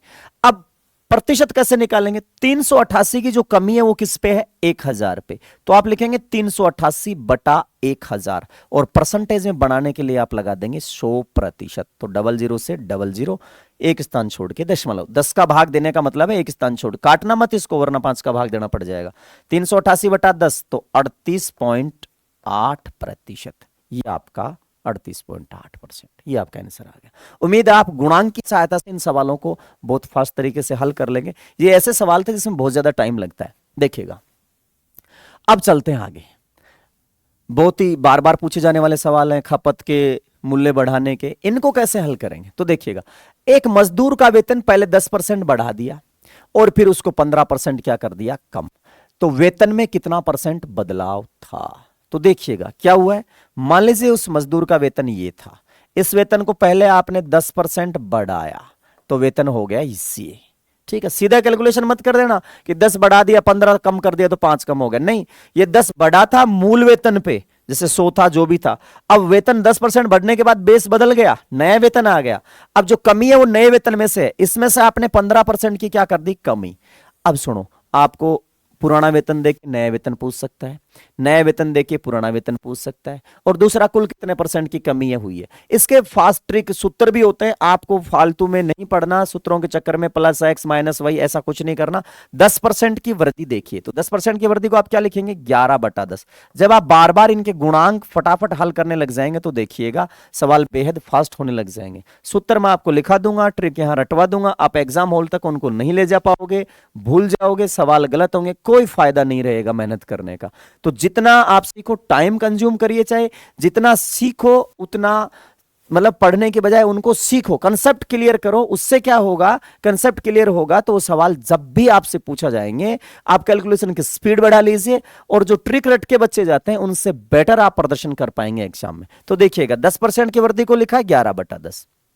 15% की कमी, 15% की कमी मतलब कितना हो गया, 85%। अब 85% देखते ही आपके दिमाग में आ जाना चाहिए, 85% को क्या लिखोगे, 17/20। ये लो, ये हो गई कैलकुलेशन आपकी, क्या कि उसका टोटल कितना हो गया, 200, 17 11 187, 170 और 17 187। तो क्या हुआ है, जो 200 था पुराना, ये नीचे वाली संख्या क्या है, पुरानी मूल संख्या, यदि उसका मूल वेतन 200 था तो अब उस आदमी को रुपए मिलने लग गए 187। तो 200 रुपए से 187 पे वो पहुंच गया, 200 से 187 पे पहुंच गया, कितनी कमी हो गई उसके वेतन में, 13 रुपए टूट गए उसके, किसमें से, 200 में से। तो क्या लिखोगे, 13/200, परसेंटेज बनाओगे 100%, तो कितना हो गया, 13/2, 6.5% की उसके वेतन में क्या हो गई, कमी, 6.5% की कमी। तो देखिएगा 6.5% की कमी ये लिखा है। इसको फास्ट कैसे कर सकते हैं, और भी फास्ट कैसे करें इसको लिखे बिना, तो चलिए मैं आपको समझाने की कोशिश कर रहा हूं बजाय ट्रिक रटाने के। हुआ क्या, पहले चीज को 10% बढ़ाया, ठीक है, और उसके बाद चीज को 15% घटाया। तो इन दो प्रभाव, दो का सीधा कैलकुलेट आप कर सकते हो। इन दो प्रभाव के कारण सीधा प्रभाव क्या होगा, बिना ट्रिक के मैं आपको सिखा रहा हूं। ठीक है, ट्रिक तो इसकी ये होगी कि मान लीजिए प्लस एक्स है माइनस वाई है, दो बार प्रभाव है, तो टोटल प्रभाव क्या होगा, तो ट्रिक रट लीजिए यदि आप रटना पसंद करते हैं, X minus Y minus X Y divide by 100, ये इसकी ट्रिक हो गई। यदि आपको रटने की आदत है तो रट्टा मार लीजिए, कोई बड़ी बात नहीं, लेकिन आप इसको भूल जाओगे, इसलिए माइनस इधर आ जाएगा, ये प्लस उधर आ जाएगा, दोनों माइनस होंगे, दोनों प्लस होंगे, तो ये साइन आपका चेंज होता रहेगा। ठीक है, मैं आपको समझाने की कोशिश कर रहा हूं, आपको ऐसे नहीं करना है। फिर भी यदि आप इसको लिखना चाहें तो मैं यहां लिख देता हूं, प्लस माइनस एक्स हो रहा है, फिर दूसरा प्लस माइनस वाई, प्लस का मतलब वृद्धि, माइनस का मतलब कमी। तो क्या करना है, ऐसा का ऐसा plus minus X plus minus Y, दोनों प्लस हैं जुड़ जाएंगे, दोनों माइनस हैं जुड़ जाएंगे, एक प्लस माइनस है घट जाएगा। अब यहां जो प्लस माइनस आएगा, प्लस माइनस ये डिपेंड करेगा एक्स और वाई के साइन पे, क्योंकि आगे आपको लेना है एक्स वाई, इन दोनों का गुणनफल। तो इस चिन्ह को आप ध्यान से रखिएगा, मैं समझाऊंगा क्या है, आपको रटने की जरूरत नहीं पड़ेगी कि पहले एक्स परसेंट बढ़ाया फिर वाई परसेंट बढ़ाया, तो पहले एक्स बढ़ गया, फिर वाई जो बढ़ेगा वो मूल संख्या का भी बढ़ेगा और एक्स का भी बढ़ेगा, तो एक्स बढ़ाया वाई बढ़ाया और एक्स का वाई परसेंट। और यहां देखिए समझ आएगा आपको, चित्र से समझाऊंगा मैं। एक चीज को 10% बढ़ाया, तो मान लीजिए ये कोई मूल संख्या है, ये कोई क्या है, मूल संख्या। ठीक है, इसको 10% बढ़ाया तो इसका 10% और ऐड कर दिया, ये लो, मान लीजिए ये इसका 10% हो गया। अब संख्या ये हो गई, ये भी है और इसे भी है। ठीक है, इतनी संख्या हो गई। अब घटाने जा रहे हैं कितना, 15%।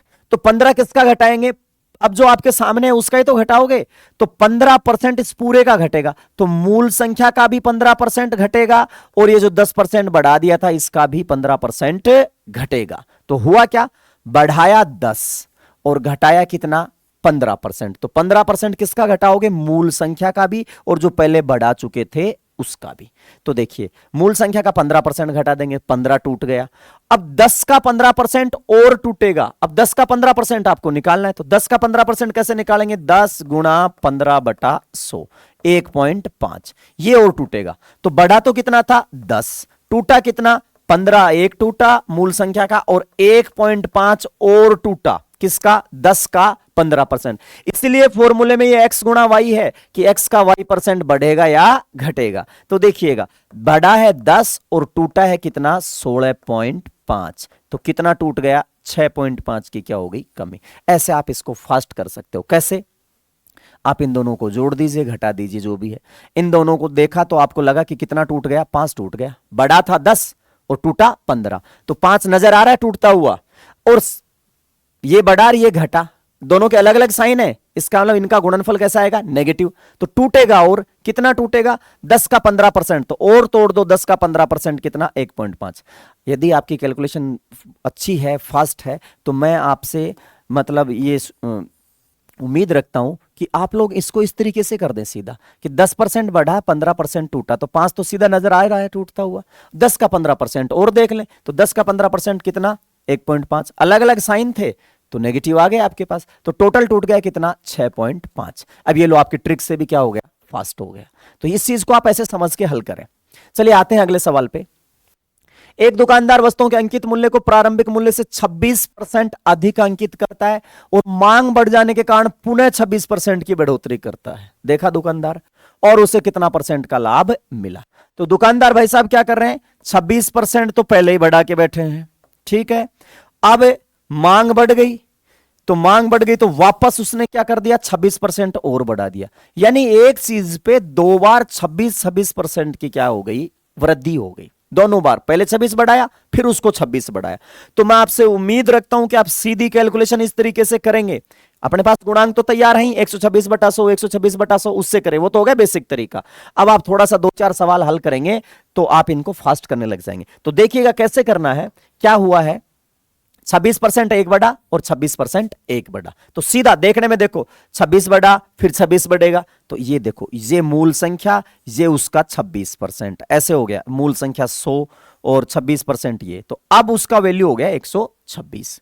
अब वो पुनः 26 बढ़ाएगा, तो पुनः 26 किसका बढ़ाएगा, 100 का भी बढ़ेगा 26 का भी बढ़ेगा। तो सीधी सी बात है 100 का 26 कितना बढ़ गया, 26 बढ़ गया, प्लस 26 का 26% और बढ़ेगा। तो 26 का 26% कैसे निकालेंगे? 26 गुणा 26 बटा 100। यदि आपको 30-40 तक के स्क्वायर याद है, 26 गुणा 26 का होता है 676, 676। तो कितना और बढ़ेगा? 6.76 और बढ़ेगा। 26 का 26%, तो 26 का 26% आप निकालेंगे 26 गुणा 26 बटा 100 ऐसे। तो ये आपके पास आ जाएगा 6.76। अब आप सीधा देखिए सवाल को, ऐसे न करके आप सीधा देखें। उम्मीद है समझ तो गए होंगे कि मैं क्या कर रहा हूं यहां पे, कैसे सवालों को हल कर रहा हूं। देखो 26% बढ़ाया, फिर 26 बढ़ाया, तो टोटल कितना दिख रहा है आपको? 52 बढ़ गया भाई। सीधा सीधा कितना बढ़ गया? 52% बढ़ गया। लेकिन 26 का 26% और बढ़ेगा, जो मैंने चित्र में समझाया था, ये 26 और पैदा हो गया, तो इसका 26 और बढ़ेगा। तो कितना और बढ़ेगा? 6.76 और बढ़ेगा। तो टोटल कितनी वृद्धि होगी? 52 ये 6 ये, तो कितना हो गया? 58.76% की कुल क्या कर दी उसने? मूल्य बढ़ा दिया। यानी उसका सीधा सीधा क्या हो गया? लाभ हो गया। तो कितना है? 58.76%। ये आपका आंसर आ गया। उम्मीद है आप लोग सीधा इसको हल कर लेंगे। अगला सवाल देखिएगा, मुजबानी करेंगे, मैं नहीं लिखूंगा यहां पे। देखिएगा, सामान पे लगने वाले कर में 15% की गिरावट हो गई और खपत में 10% की वृद्धि हो गई। तो क्या हुआ? होता क्या है इसमें? देखिएगा कि कोई चीज पे यदि दो प्रभाव पड़ रहे हैं, ध्यान से देखिएगा इस फंक्शन को, कोई चीज पे दो प्रभाव पड़ रहे हैं। अभी मैं समझाऊंगा आपको, इसमें ज्योमेट्री में भी आएगा, मेंसुरेशन में आएगा, सॉरी। तो देखो कोई चीज पे दो प्रभाव पड़ रहे हैं, क्या कि एक तो कर हो रहा है और एक अपन क्या कर रहे हैं? उसकी खपत लगा रहे हैं। कर कम होने का मतलब हो गया वस्तु सस्ती हो गई। जैसे अभी जीएसटी कम हुआ है, ठीक है, तो वस्तु सस्ती हो गई। कितनी? 15%। तो मान लीजिए वस्तु 100 रुपए की आती थी, वो अब 85 की आने लग जाएगी, यानी 15% की उसमें क्या हो गई? कमी। और खपत में 10% की क्या हो गई? वृद्धि। तो आपके खर्च पे क्या प्रभाव पड़ेगा? राजस्व पर इसका क्या प्रभाव पड़ेगा? यदि ये वस्तु राजस्व से रिलेटेड है तो राजस्व पे इसका प्रभाव क्या पड़ेगा? कुछ नहीं है, सवालों को व्यवहारिक रूप से राजस्व लिख देंगे, खर्च खपत कुछ भी लिखे। आपको सीधा सीधा फोकस किस पे करना है कि दो चीजें हो रही हैं यहां पे। एक बार संख्या को 15% तोड़ा गया और फिर 10% की क्या की गई? वृद्धि की गई। तो फाइनल प्रभाव क्या पड़ेगा? तो देखो 15 तोड़ना, 10 बढ़ाना। मैंने कहा था मुजबानी बताऊंगा, सॉल्यूशन नहीं लिखूंगा इसका। तो 15% क्या किया गया है? 15% तोड़ा गया और 10% बढ़ाया गया। तो सीधा सीधा आपको दिख रहा है क्या कि 5% की यहां क्या है? कमी है। 5% की यहां क्या हो गई? कमी हो गई, ठीक है। और 15 का 10%, अब 15 का 10% कितना होगा? 1.5। अब वो 1.5 जो आएगा, 15 का 10% जो आएगा, वो प्लस आएगा या माइनस? तो देखो 15 का 10% आप लोग निकालोगे, 15 का 10%, तो 15 कमी है, 10 क्या है? वृद्धि। तो लिखा जाएगा 15 गुणा 10 बटा 100। एक का साइन पॉजिटिव है, एक का साइन नेगेटिव है। जब इसका गुणनफल लेंगे तो गुणनफल कैसा आएगा? नेगेटिव। तो सीधी सी बात है 5 ये सीधा सीधा टूटता दिख रहा है और 1.5 और टूट गया। तो टोटल कितना टूट गया? तो देखिएगा टोटल टूट गया आपके पास कितना? 6.5। मैंने कहा था लिखूंगा नहीं, लेकिन बताते बताते मैंने लिख दिया। 6.5 की क्या हो गई? कमी। तो ये लो, ये सवाल हो गया। अब मुजबानी में आपसे पूछता हूं, मान लीजिए कि एक वस्तु को 20% बढ़ाया जाता है पहले और फिर 10% तोड़ा जाता है, तो फाइनल प्रभाव क्या होगा? 20 बढ़ाया, 10 तोड़ा। उम्मीद आप मुजबानी फटाफट बता देंगे। 20 बढ़ाया और 10 तोड़ा तो क्या बचेगा? 20 बढ़ाओगे, 10 तोड़ोगे, तो 20 में से 10 तो सीधा गया, तो कितना बचा? 10। फिर 20 का 10% 2 और तोड़ दीजिए, तो कितना बचा? 8। तो उम्मीद है ऐसे सवालों को आप फास्टली हल कर लेंगे बिना पेन कॉपी के। चलते हैं अगले सवाल पे। अब ये लो, ये आ गए जी, आयत की भुजा बढ़ा दी गई, क्षेत्रफल में क्या प्रभाव पड़ेगा? एक शानदार सा फंक्शन मैं आपको समझाता हूं कि मान लीजिए a into B represent to C, कि दो चीजों का गुणनफल तीसरी है। ये दो से ज्यादा के भी हो सकते हैं, ए बी सी का गुणनफल डी है, ए बी सी डी का ई है। तो ऐसे बहुत सारी चीजें हैं, फिलहाल हम दो पे बात कर रहे हैं। दो का गुणनफल तीसरी चीज है। तो मान लीजिए ये आयत की पहली विमा है और ये आयत की यानी द्विमीय आकृतियों में दो विमाओं का गुणनफल उसका क्षेत्रफल होगा। तो ये पहली विमा है या दूसरी विमा है, तो ये इंडिकेट करेगा किसको? क्षेत्रफल को। यानी क्षेत्रफल प्रभावित होगा किससे? इन दोनों विमाओं से, दोनों भुजाओं से, ठीक है। मान लीजिए ए इंडिकेट कर रहा है, ए जो है वो ए इंडिकेट कर रहा है किसको? वस्तु के मान लीजिए मूल्य को।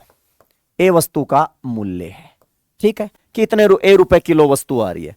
और बी इंडिकेट कर रहा है उस वस्तु की खपत यानी उसकी मात्रा को, कि हम कितना खरीद पा रहे हैं। 50 रुपए किलो की चीज है, हम 4 किलो खरीद रहे हैं, तो 50 गुणा 4 200, ये आ गया उस वस्तु पे होने वाला खर्च। यानी किसी वस्तु पे होने वाला खर्च भी किस पे निर्भर करता है? वस्तु की मूल्य पे और वस्तु की मात्रा पे। मूल्य बढ़ेगा हमारा खर्च बढ़ेगा, ज्यादा खरीदनी पड़ेगी तो भी हमारा खर्च बढ़ेगा। तो यानी ये जो गुणनफल है, जो भी गुणनफल है, आगे और पढ़ेंगे अपन, चाल है, चाल गुणा समय, चाल गुणा समय बराबर क्या है? दूरी। तो तय की गई जो डिस्टेंस है वो भी निर्भर कर रही है स्पीड पे और समय पे। तो सवाल आएगा, एक आदमी ने जैसे 10% स्पीड बढ़ा दी, फिर भी उसको 10% ज्यादा टाइम लगा है, तो बताओ उसने पहले की तुलना में कितना परसेंट दूरी ज्यादा कवर करी है। तो वो कैसे बना देगा? मान लीजिए मैं इसको साइंस में, फिजिक्स में ले जाना चाहूं, तो आपने ओम का नियम खूब नॉर्मल पढ़ा होगा कि V इज इक्वल टू होता है I इंटू आर। ठीक है, धारा प्रतिरोध बराबर पोटेंशियल डिफरेंस, यानी वोल्ट आपके पास आ गया। अब सुनिए, वो ये कहेगा कि एक चालक तार है, एक चालक तार है, उसमें प्रवाहित होने वाली धारा, उसमें प्रवाहित होने वाली धारा 10% बढ़ गई और उसका प्रतिरोध भी मान लीजिए आपने 10% बढ़ा रखा है। तो बताओ उसमें विभवांतर जो था वो पहले की तुलना में कितना परसेंट बढ़ा है, या एक बढ़ा है दूसरा घटा है? कहने का मतलब ये जो फाइनल वैल्यूज मैंने इधर लिखी है, दो चीजों का गुणा करने से तीसरी चीज आ रही है, वो निर्भर कर रही है इन दोनों चीज विमाओं पे, पहली पे और दूसरी पे। तो करना क्या है? कुछ नहीं करना, जैसे पहले करते आ रहे थे, 10 बढ़ाया 20 बढ़ाया, उसका फाइनल क्या प्रभाव पड़ा। यदि आपको इसके बारे में पूछ रहा है तो आपको इनका प्रभाव देख लेना है दोनों का। और यदि आपको यह कहे कि चाल 20% बढ़ा दूं तो समय कितना कम लगेगा, डिस्टेंस यदि वही है, तो मैं आपको आगे के सवालों में बताऊंगा। सिर्फ आपको एडजस्टमेंट करना है, बहुत इजी सवाल आपके पास बन जाएगा। तो देखिएगा, पहला सवाल लेते हैं हम। आयत की भुजा को 20%, एक भुजा को, और दूसरी भुजा को 10% बढ़ा दिया, तो क्षेत्रफल में कितना बदलाव होगा? तो देखो, क्षेत्रफल निर्भर करेगा पहली भुजा पे भी और दूसरी भुजा पे भी। इसका मतलब आपने दो बार परिवर्तन किए हैं, पहला भी 20% बढ़ाया और दूसरा भी क्या किया है? 10% बढ़ाया है। तो वही पिछले वाले सवाल हो गए। चाहे आप इस सवाल को आयत की बजाय ऐसे लिख सकते थे, एक संख्या को पहले 20% बढ़ाया फिर 10% बढ़ाया, तो संख्या पे कितना प्रभाव पड़ गया। तो चाहे तो गुणांक ले लीजिए, चाहे मैंने आपको सीधा हल करना सिखाया, दोनों तरीके में वापस बता रहा हूं। करना क्या है? 20% बढ़ाने का मतलब है 120% हो जाना, यानी क्या हो जाना? 6/5। 10% बढ़ाने का मतलब है 110% हो जाना, यानी 11/10। तो ये हो गया 66 डिवाइड बाई 50। यानी ये पहले की भुजाएं थी। पहले देखो कितना सरल है, पहले की भुजा 5 थी तो वो भुजा 5 से अब कितनी होगी? 6। पहले भुजा 10 थी तो वो भुजा कितनी होगी? 11। तो पुराना क्षेत्रफल क्या था? 5 दाए 50, दोनों का गुणनफल आएगा। आयत का क्षेत्रफल लंबाई गुणा चौड़ाई हो गया। अब जो पुराना क्षेत्रफल 50 था, वो नया क्षेत्रफल कितना आ गया? 66। तो कितना बढ़ा है? 16 बढ़ गया। किस पे 16 बढ़ा है? 50 पे, यानी पुराना क्षेत्रफल 50 था, तो कितना परसेंट बढ़ गया? ये लो, परसेंट में फाइंड आउट करने के लिए 100 से मल्टीप्लाई कर दिया, 32% बढ़ गया। लेकिन फिर भी मैं आपसे उम्मीद रखता हूं कि आप इसको ऐसे नहीं करेंगे। अब सीधा देखेंगे, 20% बढ़ा, 10% बढ़ा, तो टोटल कितना बढ़ गया? 30%। तो आपको सीधा ही दिख रहा है, 20 ये बढ़ा, 10 ये बढ़ा। अभी अभी मैंने आपको चित्र से समझाया था, ये पुरानी भुजा थी और इसका 10% और बढ़ गया, तो ये हो गई, ये मूल भुजा और ये 10 और। अब इसका 20%, 20 बढ़ा है तो पहले 20 ले लीजिए, चाहे पहले 10 लो चाहे 20 लो, कोई फर्क नहीं पड़ने वाला। ठीक है, क्रम विनिमयता होगा यहाँ पे। 100 था, 20 ये था। अब 10% जो बढ़ाओगे वो किसका बढ़ाओगे? 100 का भी और 20 का भी। तो कैसे करना है? 20 ये हो गया, 10 ये हो गया, सीधा सीधा कितना बढ़ गया? 30। अब इस 20 का 10% और बढ़ाओ, तो 20 का 10% निकालो, तो 20 का 10% कितना है? 2। तो 2 और बढ़ा दो भाई, क्योंकि दोनों ही किसके हैं? प्लस के, तो ये भी क्या आएगा? प्लस। क्या करना है? अब वो ट्रिक आपको बिना मतलब रट्टे बिना समझ आ गई होगी। एक चीज को x% बढ़ाया, फिर इसको y% बढ़ाया, तो टोटल कितना वृद्धि हो जाएगी? तो सीधा सीधा क्या करना है? x बढ़ा दीजिए, y बढ़ा दीजिए, ये तो हो गई टोटल, और x का y%, x का y%, तो x का y% क्या आएगा? xy/100। ये और इसमें क्या हो जाएगा? ऐड हो जाएगा। यदि एक वृद्धि है एक कमी है तो इनका गुणनफल नेगेटिव आएगा, तो ये यहां से घट जाएगा। उम्मीद आप इसको समझ पाए होंगे। तो सीधा था, 20% बढ़ा, 10% बढ़ा, 20 और 10 30, और 20 का 10% हो गया 2, तो 30 और 2 आपके पास हो गया जी 32%। ये क्या हो जाएगा? बढ़ जाएगा। तो ये लो जी 32% आपका आंसर आ गया। ठीक है, अगला सवाल मुजबानी करने की कोशिश करिए। आयत की भुजाओं को मापते समय एक भुजा 10% ज्यादा और दूसरी 20% कम मापी गई, क्षेत्रफल में क्या प्रभाव पड़ेगा? तो देखिए 10% भुजा को बढ़ाया गया आपने, भाई एक भुजा को क्या किया आपने? 10% ज्यादा माप लिया यानी +10 कर दिया, दूसरी को क्या किया 20% कम। वही सवाल हो गए पहले की तरह। बताओ क्या प्रभाव पड़ेगा? बिना लिखे बिना मुजबानी बताने की कोशिश करिएगा। 10% बढ़ाया और फिर 20% घटाया तो सीधा सीधा कितना टूटता दिख रहा है? 10%। और 10 का 20% और टूटेगा तो 10 का 20% कितना होगा? 2% और टूट गया। 10 का 20% 2 और टूट गया तो कितना हो गया टोटल? 12% टूट गया आपके पास। 10% तो सीधा दिख रहा है, 2 और हो गया। तो ये टोटल क्षेत्रफल पे क्या प्रभाव पड़ेगा? 12% की क्या हो जाएगी? कमी हो जाएगी। उम्मीद है आप लोग इसको समझ पाए होंगे। बड़े सिंपल सवाल है।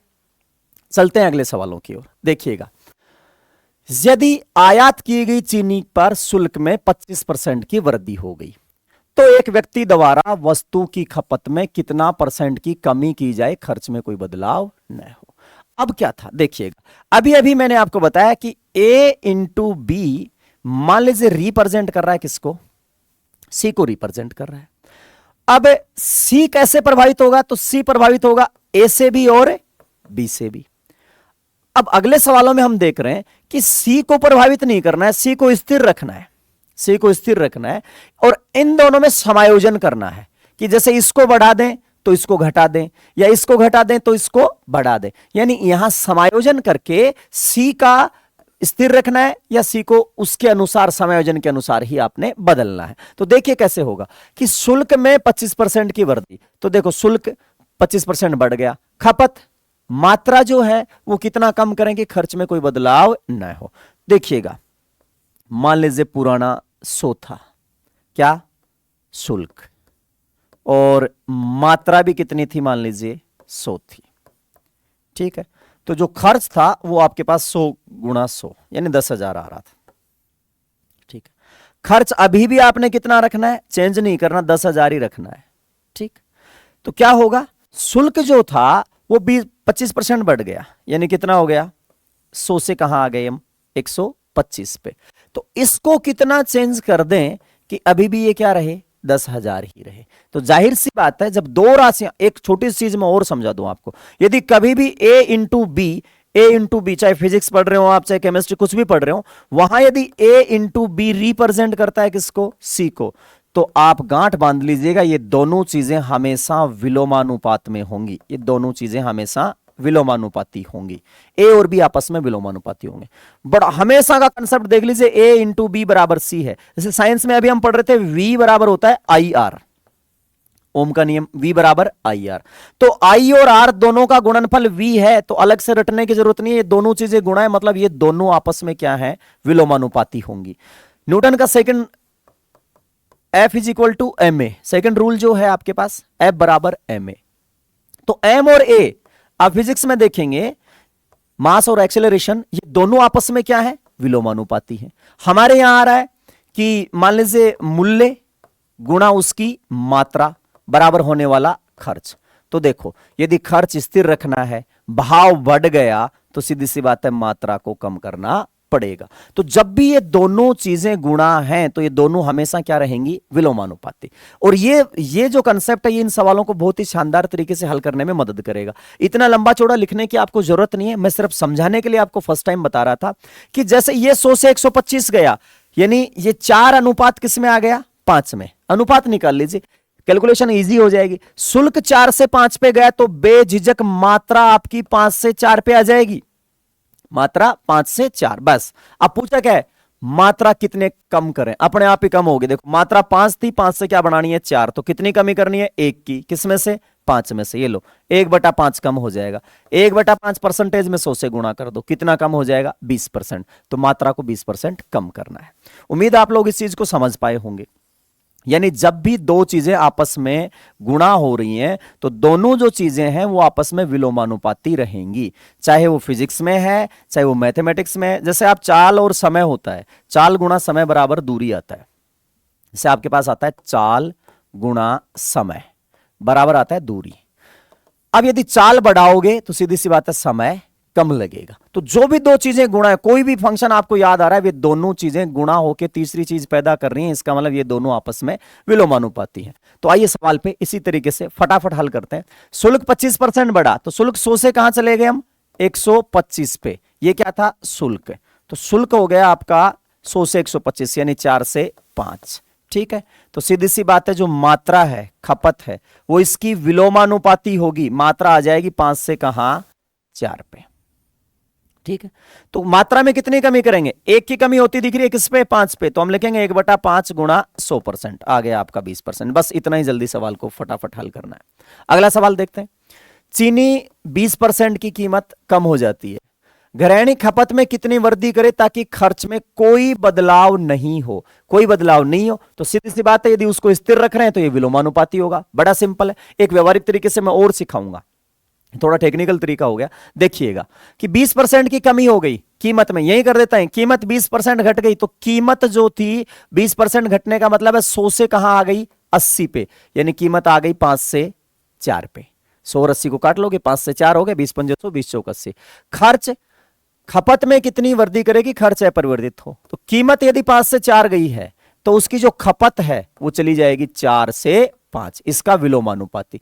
यानी पहले मात्रा 4 थी, अब मात्रा आ गई 5, तो मात्रा में वृद्धि होती है, अपने आप दिखाई दे रही है। कितनी वृद्धि हो रही है, पहले 4 किलो चीज थी, अब 5 आ गई, तो 1 की वृद्धि हो गई किस पे, 5 पे। 1/5 गुणा 100% कितना हो गया, 20%। ये लो, सिंपल सी बात, सॉरी 1/4, 4 पे वृद्धि हो रही है भाई, 1/4, सेम तो आएगा ही नहीं ना, तो पहले 4 थी, अब हो गई 5, तो 1 की वृद्धि हुई है किस पे, 4 पे, तो आपका आंसर आ जाएगा 25% की वृद्धि। चलिए अगला सवाल पे चलते हैं। कामगारों की संख्या में कमी के कारण, कामगारों की संख्या में कमी के कारण कारखाना के उत्पादन में 20% की कमी होती है, तो प्रारंभिक उत्पादन प्राप्त करने के लिए कार्य अवधि को कितना % बढ़ाया जाना चाहिए। देखो, कामगार कम हो गए तो उत्पादन सीधा सीधा 20% कम हो गया, तो वही बात है। देखो यहां भी क्या है, कामगारों की संख्या, कामगार मतलब काम करने वाले लोगों की संख्या, और गुणा उनके वर्किंग आवर्स, बराबर टोटल क्या हो जाएगा, उत्पादन। भैया तो क्या करो, संख्या बढ़ाओ कर्मचारियों की, संख्या कर्मचारियों की नहीं बढ़ा रहे तो उनके वर्किंग आवर्स यानी कार्य अवधि जो है उसको बढ़ाओ। तो ये जो उत्पादन है ये डिपेंड कर रहा है किस पे, कर्मचारियों की संख्या पे और कर्मचारियों द्वारा किए गए कार्य के आवर्स पे। तो वही है, दोनों चीजें आपस में क्या होंगी, विलोमानुपाती। क्या हुआ है, कामगार कम हो गए तो उत्पादन सीधा 20% क्या हो गया, कम। अब उत्पादन 20% कम हुआ है तो इसका मतलब वर्किंग आवर्स को आपने चेंज नहीं किया, तो इसका मतलब संख्या कितनी घटा दी आपने, 20%, तभी तो उत्पादन 20% क्या हुआ है, कम। इसका मतलब कामगारों की संख्या आपने 20% कम कर दी। अब क्या कर रहे हो आप चाह रहे हो कि प्रारंभिक उत्पादन प्राप्त हो जाए, यानी जो उत्पादन है वो कम न हो, मूल उत्पादन, प्रारंभिक उत्पादन यानी 100 का 100 रहे, इसमें नो चेंज रहे, कोई चेंज इसमें नहीं आए।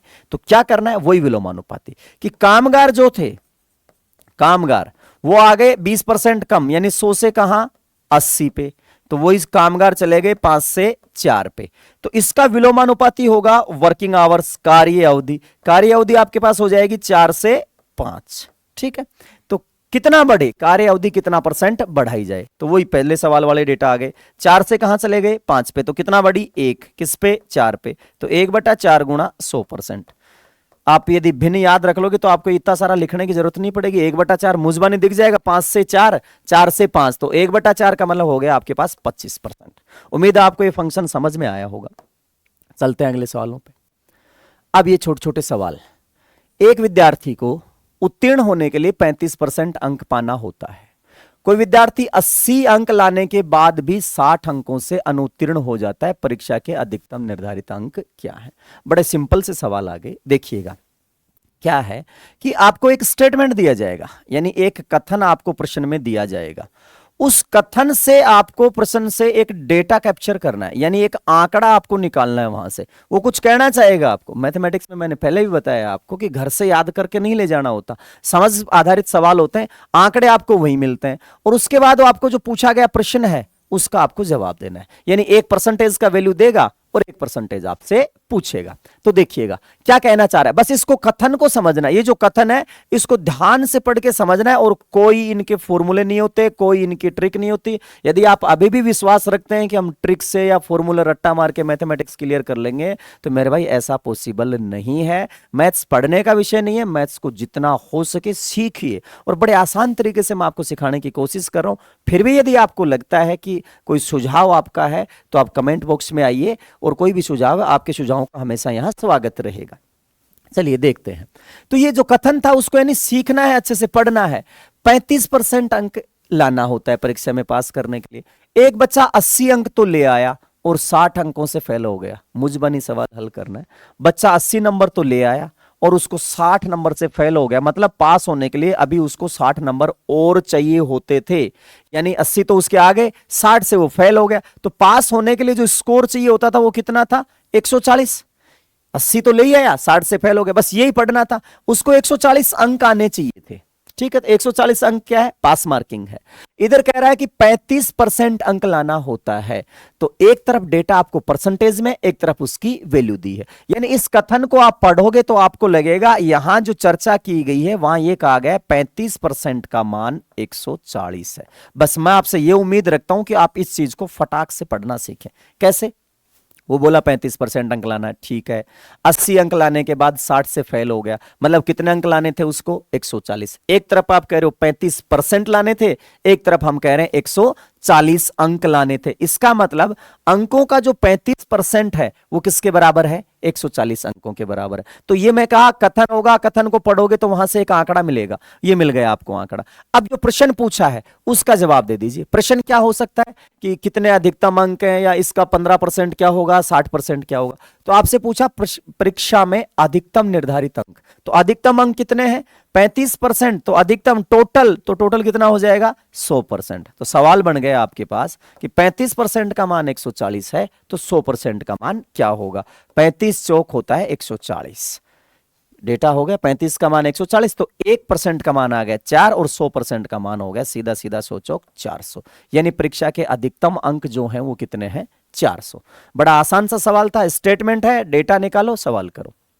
जैसे अगला सवाल है, एक विद्यार्थी किसी परीक्षा में 35% अंक लाता है और वो 40 अंक से फेल हो जाता है। दूसरा विद्यार्थी 60% अंक लाता है और पास होने के लिए आवश्यक अंक से 35 ज्यादा प्राप्त करता है। परीक्षा में अधिकतम अंक क्या है? तो देखिएगा कैसे आपने हल करना है। अब वापस से वही बात आ गई, कथन है, कथन से आपको डेटा लेना है। अब इन सवालों में रट्टा नहीं मारना आपको, एक तो बिल्कुल से क्या करना था? 35% अंक लाता है, तो चित्र से मैं समझाने की कोशिश करूंगा और अगली बार ऐसा सवाल आए तो आप मुजबानी हल करेंगे।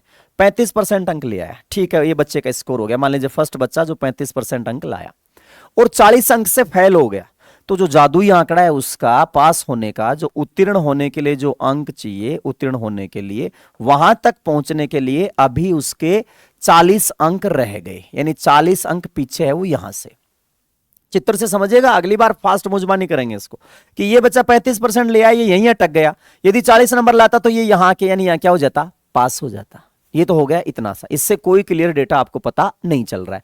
अब बात करते हैं इसी में दूसरा विद्यार्थी, इसी परीक्षा में दूसरा विद्यार्थी 60% अंक लाता है। तो 60% अंक लाएगा, मतलब इससे तो कहां लाएगा? ऊपर लाएगा। 60% अंक लाता है, पास होने के अंक से 35 अंक क्या है? ज्यादा। ये जो पास मार्किंग का बॉर्डर है इससे 35 अंक ऊपर हैं और यहां स्टे कर रहा है वो, और यहां कितने मार्क्स ला रहा है वो? 60%। यानी देखो 60% वाला बच्चा इससे 35 स्टेप ऊपर है और 35 वाला इससे 40 स्टेप नीचे है। अब इस चित्र को देख के आपके दिमाग में एक डेटा आ गया होगा, क्या?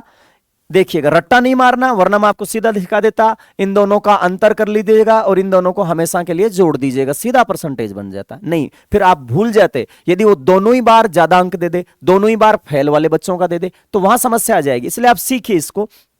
35% अंक लाके यहां स्टे किया, यहां से यहां जाने के लिए उसको 40 अंक चाहिए, यहां तक पहुंच पाएगा। इससे ऊपर है दूसरा बच्चा 35 अंक लेके और वो स्टे कर रहा है 60 पे। अब देखिएगा, तो 35 से यदि आपको 60 पे जाना है, 35 से 60% पे आपको जाना, डिफरेंस दिख रहा है साफ साफ। 35 से 60 पे जाना है तो कितना परसेंट, यहां से यहां कितना परसेंट का अंतर है? तो आपको दिख रहा है ये 25% ज्यादा है। कौन? जी। यानी ये जो दूरी है ये परसेंटेज में देखी जाए तो कितनी है? 25%।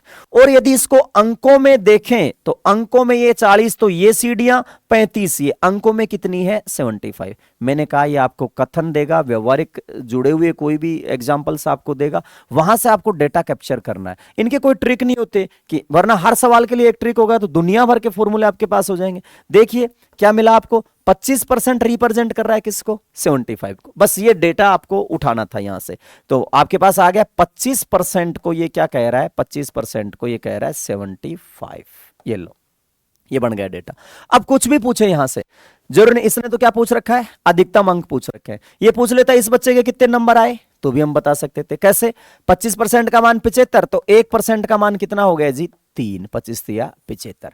अब अधिकतम अंक पूछे तो अधिकतम अंक कितने होंगे, 100, तो 100 का 100% का मान आपके पास आ गया कितना, 300। तो ये तो हो गया प्रश्न का आंसर कि 100 का मान कितना आ गया, 300। यदि ये पूछता इस बच्चे के कितने नंबर आए, तो इसके नंबर आए थे कितने, 35%।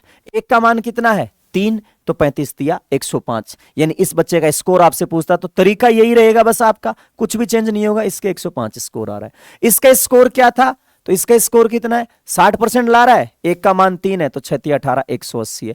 आपसे ये सबसे शानदार सवाल बनता, ये पूछता पास होने के लिए कितने मार्क्स चाहिए, कितने अंक चाहिए, या कितना प्रतिशत चाहिए, वो सवाल बड़ा आसान अच्छा बनता। तो देखो 105 तो इस बच्चे ने ले ही लिए, और 40 अंक और चाहिए, तो ये जो आंकड़ा है आपका ये हो गया 145। ये लो 145 क्या है, पास मार्किंग हो गया। आपसे पूछता पास मार्किंग का परसेंटेज क्या है, तो बहुत अच्छा सवाल बनता, तो आप लिखते 145 चाहिए किसमें से, 300 में से। ये लो, ये आपका परसेंटेज कैलकुलेट हो जाता जब आपका सवाल इस प्रकार पूछा जाता। फिलहाल इसने सरल सा सवाल था, परीक्षा में अधिकतम अंक क्या है, तो आपका आंसर आ गया 300। उम्मीद है आप लोग समझ गए होंगे इसको कि कथन दिया जाए वहां से एक डेटा कैप्चर करना है। चलिए चलते हैं अगले सवालों पे। ये अलग प्रकार का सवाल, किसी परीक्षा में 10% गणित में फेल होता है, 20% अंग्रेजी में फेल होता है, 5% दोनों में फेल हो जाते हैं, तो कितने परसेंट विद्यार्थी कम से कम एक विषय में फेल होता है। इन सवालों को कैसे करोगे, मैं आपको तरीके से समझाने की कोशिश कर रहा हूं, नॉर्मल व्यवहारिक तरीके से, वरना सूत्र तो इसका ही हो जाएगा, दोनों को जोड़ के तीसरा घटा दो, रट्टा मार लो। लेकिन वो कई बार क्या करेगा, यहां फेल के बजाय पास पूछ लेगा, एक फेल दे देगा एक पास दे देगा, वहां फंस जाओगे। तो नॉर्मली इसको समझाने की कोशिश करता हूं कि गणित में 10% विद्यार्थी फेल होते हैं, ठीक है। तो मान लीजिए स्कूल में 100 बच्चे हैं, क्लास में, सॉरी 100 बच्चे क्लास में हैं। अब गणित वाले गुरुजी ने लिस्ट बना रखी है कितने बच्चों की, 10 बच्चों की।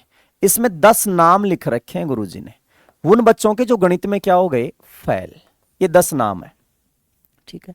दूसरा गुरुजी अंग्रेजी, 20% अंग्रेजी में फेल हो गए, तो 100 में से 20% इन गुरुजी के पास ये लिस्ट है अंग्रेजी में फेल वालों की। और इसमें कितने नाम लिखे पड़े, इसमें नाम लिखे पड़े 20 नाम है, ठीक है। अब 10 नाम ये है, 20 नाम इसी है।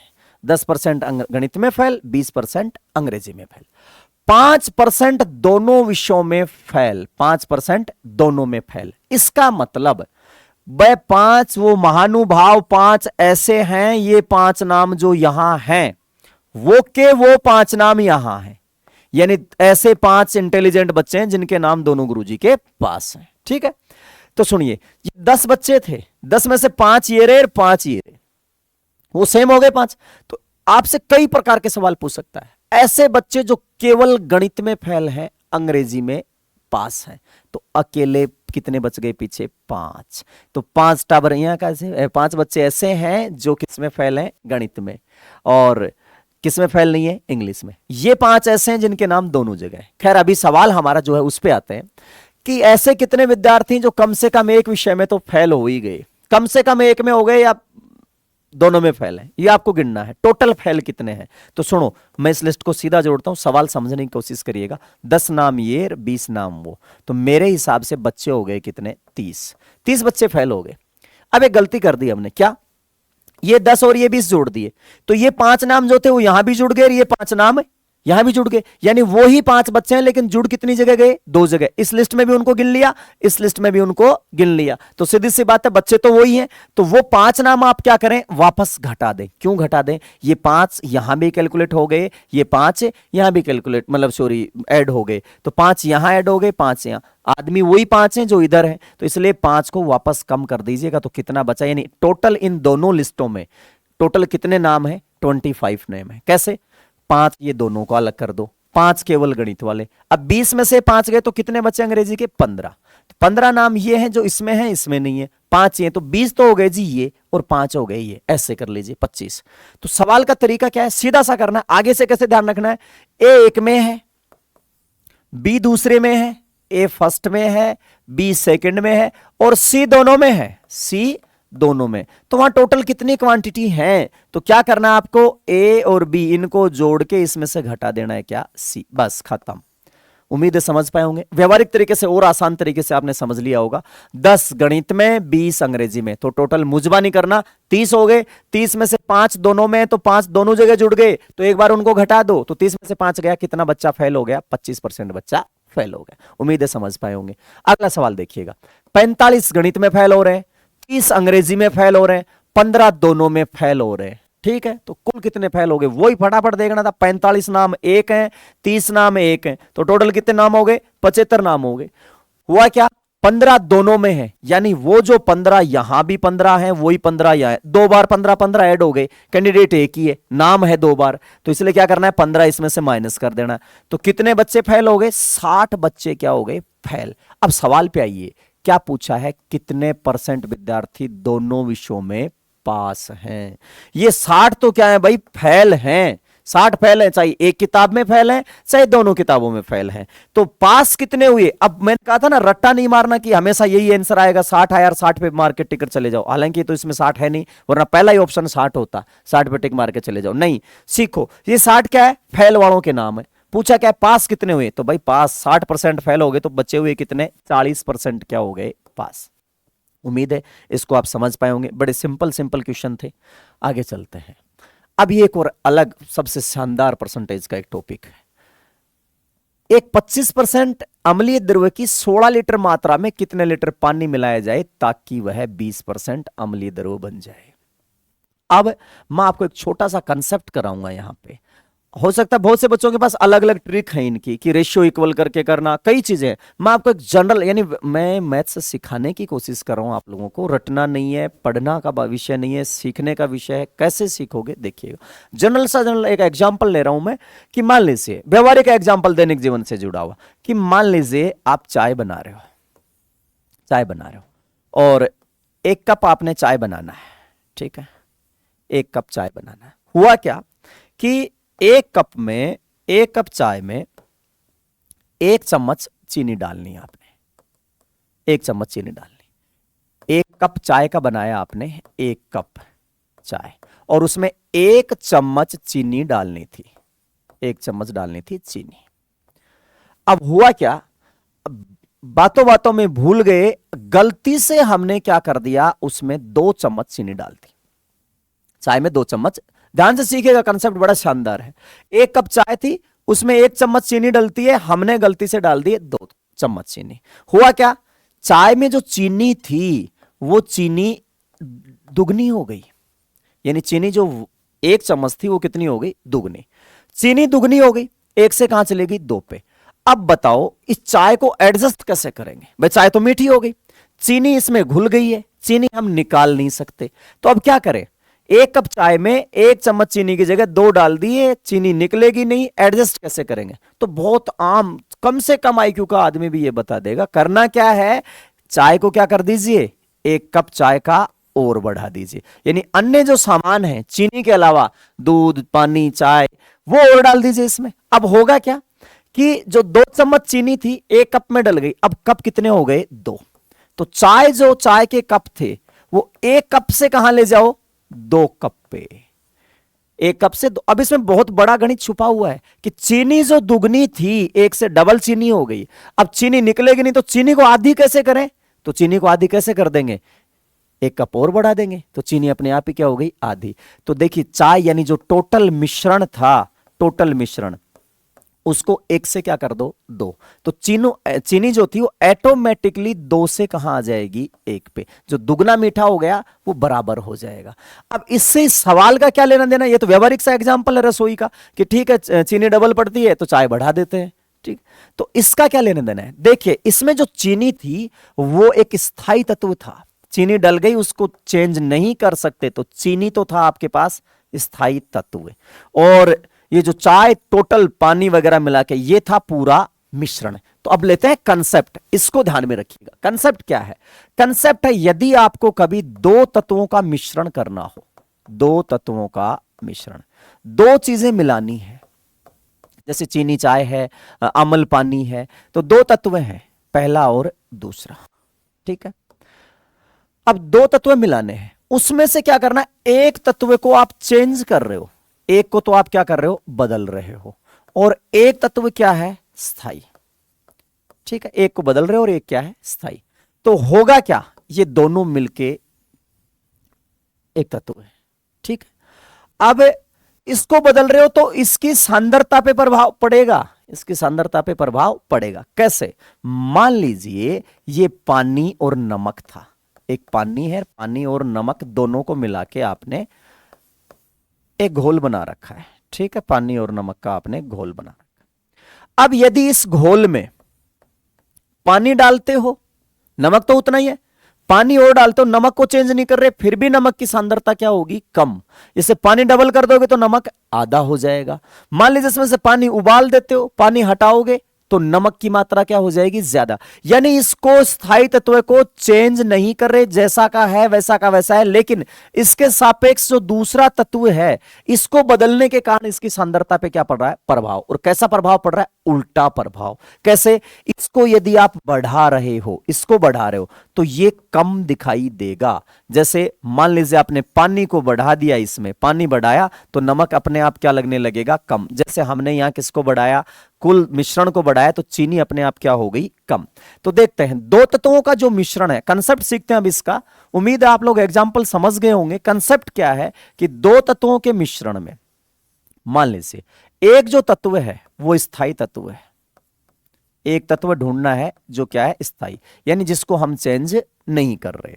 ठीक है, वो दूसरा जो तत्व है उसको चेंज करने से पहले और उसके बाद, ये स्थिति हम देख रहे हैं। और पूरा जो मिश्रण है, पूरा मिश्रण देखो, अभी हमने इससे एग्जांपल समझे। चाय 1 से 2 पे गई, पूरा मिश्रण पहले 1 कप था, बाद में हुआ 2 कप। चाय 1 से 2 पे गई है पूरा मिश्रण।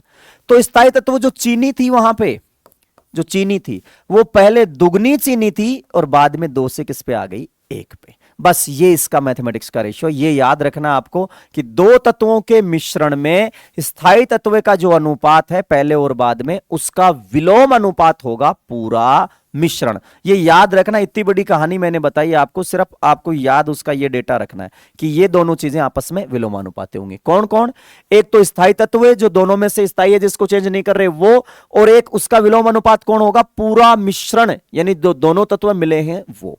अब आते हैं सवाल पे।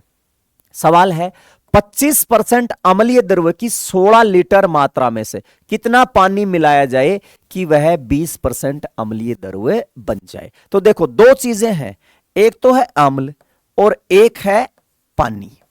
दो चीजें हैं, अम्ल और पानी, कि 25% अम्लीय द्रव्य है।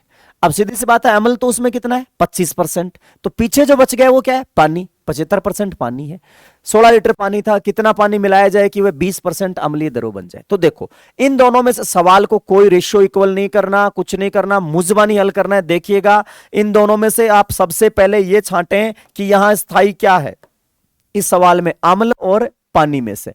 तो आप क्या कर रहे हो, कितने लीटर पानी मिलाया जाए, यानी पानी की मात्रा चेंज हो रही है। तो यहां सवाल को करते हैं, यहां स्थायी तत्व कौन बना, तो यहां स्थायी तत्व बना अम्ल। तो अम्ल स्थायी तत्व हो गया। अम्ल पहले कितना था और बाद में कितना हुआ, तो अम्ल था पहले 25 और बाद में हो गया 20%। इसका अनुपात निकाल लें आप, किसका, स्थायी तत्व का अनुपात निकाल लें, उसका विलोम होगा कौन सा, पूरा मिश्रण। यानी इसका कंसेप्ट आपको इस प्रकार लिख लेना है, यहां स्थायी तत्व और दूसरा पूरा मिश्रण। खूब बार पूछे जाने वाले सवाल हैं, पहले और बाद में दोनों एक दूसरे के क्या होंगे, विलोम। यानी स्थायी तत्व x से y पे गया तो मिश्रण आपका y से x पे आएगा। बस ये चीज आपको याद रखने की है। तो आइए, स्थायी तत्व अम्ल था, 25 से कहां गया, 20 पे, कट के हो गया ये 5:4, यानी अम्ल जो है वो 5 से 4 चला जाता है, बिना चेंज किए, बिना अम्ल चला गया 5 से 4। इसका मतलब पूरा जो मिश्रण है वो आपका आया है 4 से 5। बस हो गया सवाल आपका, 4 से 5। कैसे, पूरा मिश्रण पहले 4 यूनिट था, अब कितना हो गया, 5। अब आते हैं सवाल पे, सिर्फ हमने ये मात्राएं उठाई थी। पूछ क्या रहा वो, 16 लीटर का घोल था, 16 लीटर का घोल था, कितना पानी मिलाना है। हमारे पास नतीजा आ गया, पहले 4 यूनिट थी और अब यूनिट बढ़ के हो गई 5। तो पहले कितना यूनिट था, 4, अब हो गया 5, कितना बढ़ाया 1 यूनिट। ये जो 1 यूनिट बढ़ाया ये क्या बढ़ाया, पानी, सीधी सी बात है। तो कितना बढ़ाया, 1 बढ़ाया किस पे, 4 पे। यानी पहले घोल था 16 लीटर, 16 लीटर, यानी 4 यूनिट को रिप्रेजेंट कर रहा है कौन, 16। तो 1 यूनिट का मतलब कितना हो गया, 4 लीटर।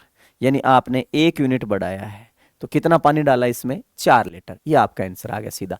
यानी मुजबानी कैसे करना, ये पूरा कंसेप्ट सिखाने के लिए था। सवाल कैसे हल करना है, 25 से 20, तो 25 से 20 कट के हो गया 5 से 4, कौन गया, अम्ल। तो पूरा घोल कहां से कहां आएगा, 4 से 5, 4 से 5 का मतलब 4 16 था तो 5 का मान 20 हो जाएगा। यानी कितना पानी बढ़ा है, 4। ऐसे मुजबानी करना। जैसे अगला सवाल मुजबानी करते हैं, बिना पेन चलाए, बिना कोशिश करते हैं। 50% अम्लीय द्रव्य की 6 लीटर मात्रा में कितना पानी लेना है कि वह 20% बन जाए। सेम टू सेम सवाल है दोनों, एक समझाने के लिए एक आप हल करें ऐसे। तो बोलो 50 अम्ल है, कितना मिला है, पानी। तो पानी क्या है, स्थाई। तो सॉरी, पानी चेंज हो रहा है तो स्थाई कौन है, अम्ल। तो अम्ल 50 से कहां गया है, 20 पे। 50 से 20 पे जाने का मतलब काट लीजिए 5 से 2, 5 से 2 गया कौन, अम्ल, अम्ल गया 5 से 2, तो मिश्रण आएगा 2 से 5, मिश्रण आएगा 2 से 5। तो सुनो 6 लीटर मात्रा थी तो 2 का मतलब कितना है, 6। 2 का मतलब कितना है, 6। 2 यूनिट से 5 यूनिट चला गया, 2 का मतलब है 6। तो 1 यूनिट कितनी की होगी, 3 की। 1 यूनिट का मतलब हो गया 3 लीटर। अच्छा कितने यूनिट मिलाए जा रहे हैं यहां पे, 2 यूनिट से 5 यूनिट बनाना है तो कितने यूनिट मिलाए जा रहे हैं, 3 यूनिट मिलाए जा रहे हैं। और 1 यूनिट कितने लीटर की है, 3 की। तो टोटल पानी कितना हो गया, 3 यूनिट का 9 लीटर। ये लो, ये आपका सवाल हो गया मुजबानी, बिना पेन चलाए, बिना आपने सवाल हल कर। उम्मीद है आप लोग इस फंक्शन को समझ गए होंगे। सेम टू सेम ये सवाल है उसी फंक्शन पे कि 50 किलोग्राम रेत और सीमेंट का मिश्रण है, उसमें 45% सीमेंट है, इसमें कितना रेत मिलाया जाए कि 10% सीमेंट रह जाए। अब इसमें दो चीजें हैं, एक है सीमेंट और एक है रेत। मिलाया क्या जा रहा है, रेत। तो रेत तो हो रहा है चेंज, तो स्थाई कौन रहा, सीमेंट। तो करना क्या है, स्थाई तत्व उठाना है। सीमेंट जो है वो स्थाई है, ठीक है। तो सीमेंट कहां से कहां आ गई, सीमेंट थी 45, 45 से आ गई 10 पे। तो 45 10 काट के 9:2, तो सीमेंट आ गई आपकी 9 से 2 पे। तो जो पूरा मिश्रण है, देखो कितना सरल बन गया ये सवाल। ऐसे सवाल बहुत बार पूछे जाते हैं परीक्षाओं में। कुछ एक्शन नहीं मानना, न इसका परसेंटेज निकालना, स्थायी तत्व पकड़ना, उसका उल्टा कर देना बस। तो सीमेंट 9 से 2, इसका मतलब मिश्रण 2 से 9, ठीक है। तो कितना था, 50 किलोग्राम मिश्रण था। तो पहले जो 2 यूनिट था वो फिलहाल हो गया 9 यूनिट, और ये बोल रहा है कि पहले वो 50 किलोग्राम था। इसका मतलब 2 का मान कितना हो गया, 50 किलो। तो 1 यूनिट का मान कितना हो गया, 25 किलोग्राम। अब देखो सीमेंट तो चेंज करी नहीं, उसके बावजूद मिश्रण 2 से कहां गया है, 9 पे। चीजें दो ही हैं, सीमेंट और रेत। ये कह रहा है सीमेंट चेंज कर नहीं रहे, तो बढ़ा क्या है, ये जो यूनिट बढ़े हैं 7 यूनिट यहां बढ़े हैं, 7 यूनिट। ये 7 यूनिट किस चीज के बढ़े, रेत के। और 1 यूनिट की वैल्यू क्या है, 25। तो 7 यूनिट कितना हो गया, 25 गुणा 7, 25 7 हो गया आपके पास 175। तो 175 किलोग्राम बढ़ा दिया। अगला सवाल उम्मीद आप लोग कर लेंगे। 5% नमक है, 15% नमक रह गया। तो सीधा है, 5 से नमक स्थाई है तो नमक गया 5 से 15, नमक हो गया 5 से 15, यानी नमक चला गया 1 से 3। तो पूरा मिश्रण बड़ा सिंपल सा है, पूरा मिश्रण आ गया 3 से 1। ये लो मिश्रण 3 से 1, इसका मतलब मिश्रण में से निकाला गया है, और देखोगे सवाल में पानी निकाला गया 20 किलोग्राम पानी वाष्पित होने से। अब यहां देखो कितना पानी है, यहां कितना निकला, 2 निकला।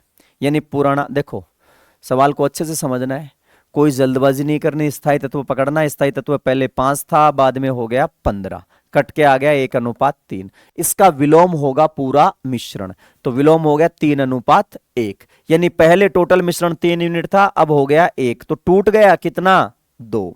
और ये कह रहा है 20 किलोग्राम पानी वाष्पीकृत कर दिया। तो 2 का मान कितना आ गया आपके पास, 20। पूछा क्या है, प्रारंभिक मात्रा क्या है। यदि ये 20 किलोग्राम इसको बता रहा है तो 2 का मान 20, तो 1 का मान कितना हो गया, 10। और पहले 3 था तो कितना आ गया, 30। ये लो, ये आपका आंसर आ गया। उम्मीद है आप ऐसे सवालों को हल कर लेंगे, छोटे छोटे सवाल हैं। अगला सवाल, चावल की कीमत 20 रुपए प्रति किलोग्राम हो गई है। पिछले महीने 18 रुपए प्रति किलोग्राम थी।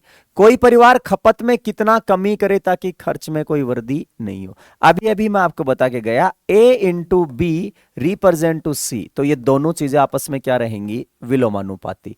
और ये है चावल का मूल्य और ये है चावल की खपत यानी मात्रा।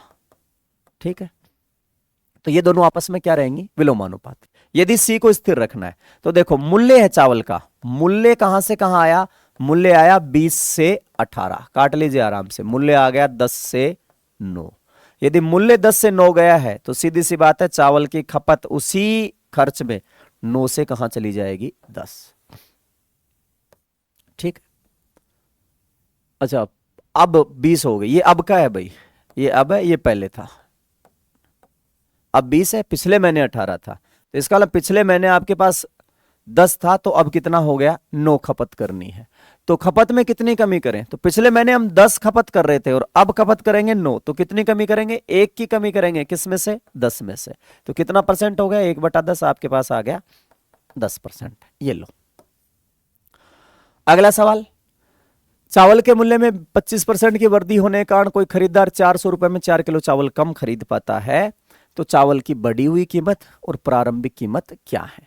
अब देखो इसके लिए या तो आप यही फंक्शन तैयार रखें या ट्रिक लिखा हुआ, ट्रिक आप लोग भूल जाएंगे। इसी फंक्शन से हम कर लेते हैं सवाल को, थोड़ा सा टफ लगेगा एक बार, बाकी 2-4 सवाल निकालोगे इजी रहेगा। चावल के मूल्य में 25% की वृद्धि हो गई, तो सीधा सीधा मूल्य देखते हैं, चावल का मूल्य पहले और अब है। तो चावल का मूल्य हो गया 25% की वृद्धि, तो पहले 100 था, अब हो गया 125, यानी मूल्य चला गया 4 से 5। चावल का मूल्य 4 से 5 आ गया। तो चावल की जो खपत है यानी जो मात्रा है चावल की, वो मात्रा आएगी 5, यानी पहले 5 यूनिट खरीद पाते थे, तो अब आप उतने ही पैसे में 4 यूनिट ही खरीद पाएंगे। ठीक है, मूल्य 4 से 5 तो मात्रा 5 से 4। अब यहां पकड़िए सवाल को, यहां पैसा दे दिया 400 रुपए में 4 किलोग्राम चावल कम खरीद पाता है। तो यहां भी देखो चावल कम खरीद पा रहे हैं हम, कितना यूनिट कम खरीद पा रहे हैं, 1 यूनिट चावल हम कम खरीद पा रहे हैं। और ये कह रहा है 4 किलो चावल क्या आता है, कम। इसका मतलब इस 1 यूनिट का मान इसने दिया है कितना, 4 किलो। भाई 1 यूनिट का मान कितना होगा, 4 किलो। 4 किलो चावल कम आ रहे हैं, तो बताओ पहले कितने चावल आते थे, तो 1 का मान 4, तो 5 का मान 20। इसका मतलब हम पहले 20 किलो चावल खरीदते थे और अब हम 4 यूनिट यानी 16 किलो चावल खरीद पाते हैं। सिर्फ मैंने इतना उठाया, 4 किलोग्राम चावल कम आते हैं, कितने रुपए में, 400 रुपए में। तो सुनिए 400 रुपए में जो था, हम पहले 20 किलो चावल लाते थे, तो क्या भाव हो गया चावल का, 400 में 20 किलो। इसका मतलब पहले भाव कितना था, 20 रुपए किलोग्राम। ठीक है, पहले का भाव पता चल गया। अब या तो ऐसे कर लो 25% की वृद्धि, तो 20 पे 25% की वृद्धि कर लो, सवाल आ जाएगा। या फिर वही 400 रुपए में अब कितना खरीद पा रहे हैं, 16 किलो, तो 400 में 16 आता है, तो क्या भाव हो गया 400 का 16 के हिसाब से, 16 दूनी 32 और 16 पंजो 80। ये लो, ये आपका भाव हो गया। तो पुराना भाव 20, नया भाव 25। उम्मीद है समझ पाए होंगे। क्या करना, वापस बता दूं, मूल्य गया 100 से 125 यानी 4 से 5, तो मात्रा आ जाएगी 5 से 4। कितनी मात्रा कम खरीद पा रहे हैं, 1। प्रश्न अनुसार यह कह रहा है कि 4 किलो चावल कम आता है, तो 1 का मान हो गया 4। तो पुरानी मात्रा जो खरीद पा रहे थे वो है 5 चौके 20 किलो, नई मात्रा है 16 किलो। यानी पहले 20 किलो चावल आता था, उतने ही पैसे में अब आता है 16 किलो। पैसे कितने दे रखे हैं इसने, 400 रुपए। तो 400 में पहले 20 किलो आ रहा है और अब 400 में कितना आ रहा है, 16 किलो। तो 400 का 20 के हिसाब से भाव 20 रुपए, 16 के हिसाब से भाव 25 रुपए। ये लो, तो पुराना भाव क्या पूछा पहले, चावल की बढ़ी हुई कीमत और प्रारंभिक कीमत। देखो उल्टा पूछा इसने, बढ़ी हुई कीमत, तो बढ़ी हुई कीमत कितनी है, 25 रुपए। तो ये वाला मत कर दीजिएगा, पहले पूछा है बढ़ी हुई और बाद में पूछा है प्रारंभिक। तो पहले चावल था 20 रुपए और बढ़ा हुआ कीमत है 25 रुपए, तो ऑप्शन आएगा आपका हिस्से वाला। उम्मीद आप लोग कर पाएंगे। आखिरी सवाल देखिएगा टॉपिक का, 20% की कमी हो गई, 400 में 4 किलोग्राम ज्यादा। 20 की कमी को क्या लिखोगे, 100 से कहां आ गए, 80 पे। इसका मतलब 5 से कहां आ गए, 4 पे। ये क्या है, मूल्य, ये मूल्य हो गया 20% की कमी। तो आदमी ज्यादा चावल, तो मात्रा क्या आ जाएगी, 4 किलो की जगह 5 यूनिट आ जाएगी। अब ये कह रहा है 4 किलो ज्यादा, वही सवाल हो गया। यहां 1 यूनिट अब की बार क्या होगी, ज्यादा। 1 का मान 4, पहले कितना खरीदता था 16, अब कितना खरीदेगा 20, वही कितने रुपए है 400। तो 400 में पहले आते थे 16 किलो चावल, तो कितने रुपए का भाव था? 25 रुपए का। अब आते हैं 400 में 20 किलो चावल, तो क्या भाव है? 20 रुपए का। तो पूछा क्या है? घटी हुई कीमत और प्रारंभिक कीमत। तो घटी हुई कीमत तो क्या है? 20 रुपए, और प्रारंभिक कीमत क्या थी? 25 रुपए। दोनों सवाल सेम थे, यहां वृद्धि थी, यहां क्या थी? कमी। पूछने का तरीका, इसका आंसर ये, इसका ये। उम्मीद है आपको ये टॉपिक समझ आया होगा।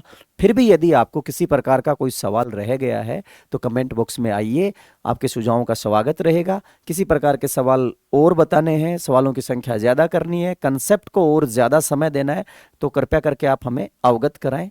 धन्यवाद।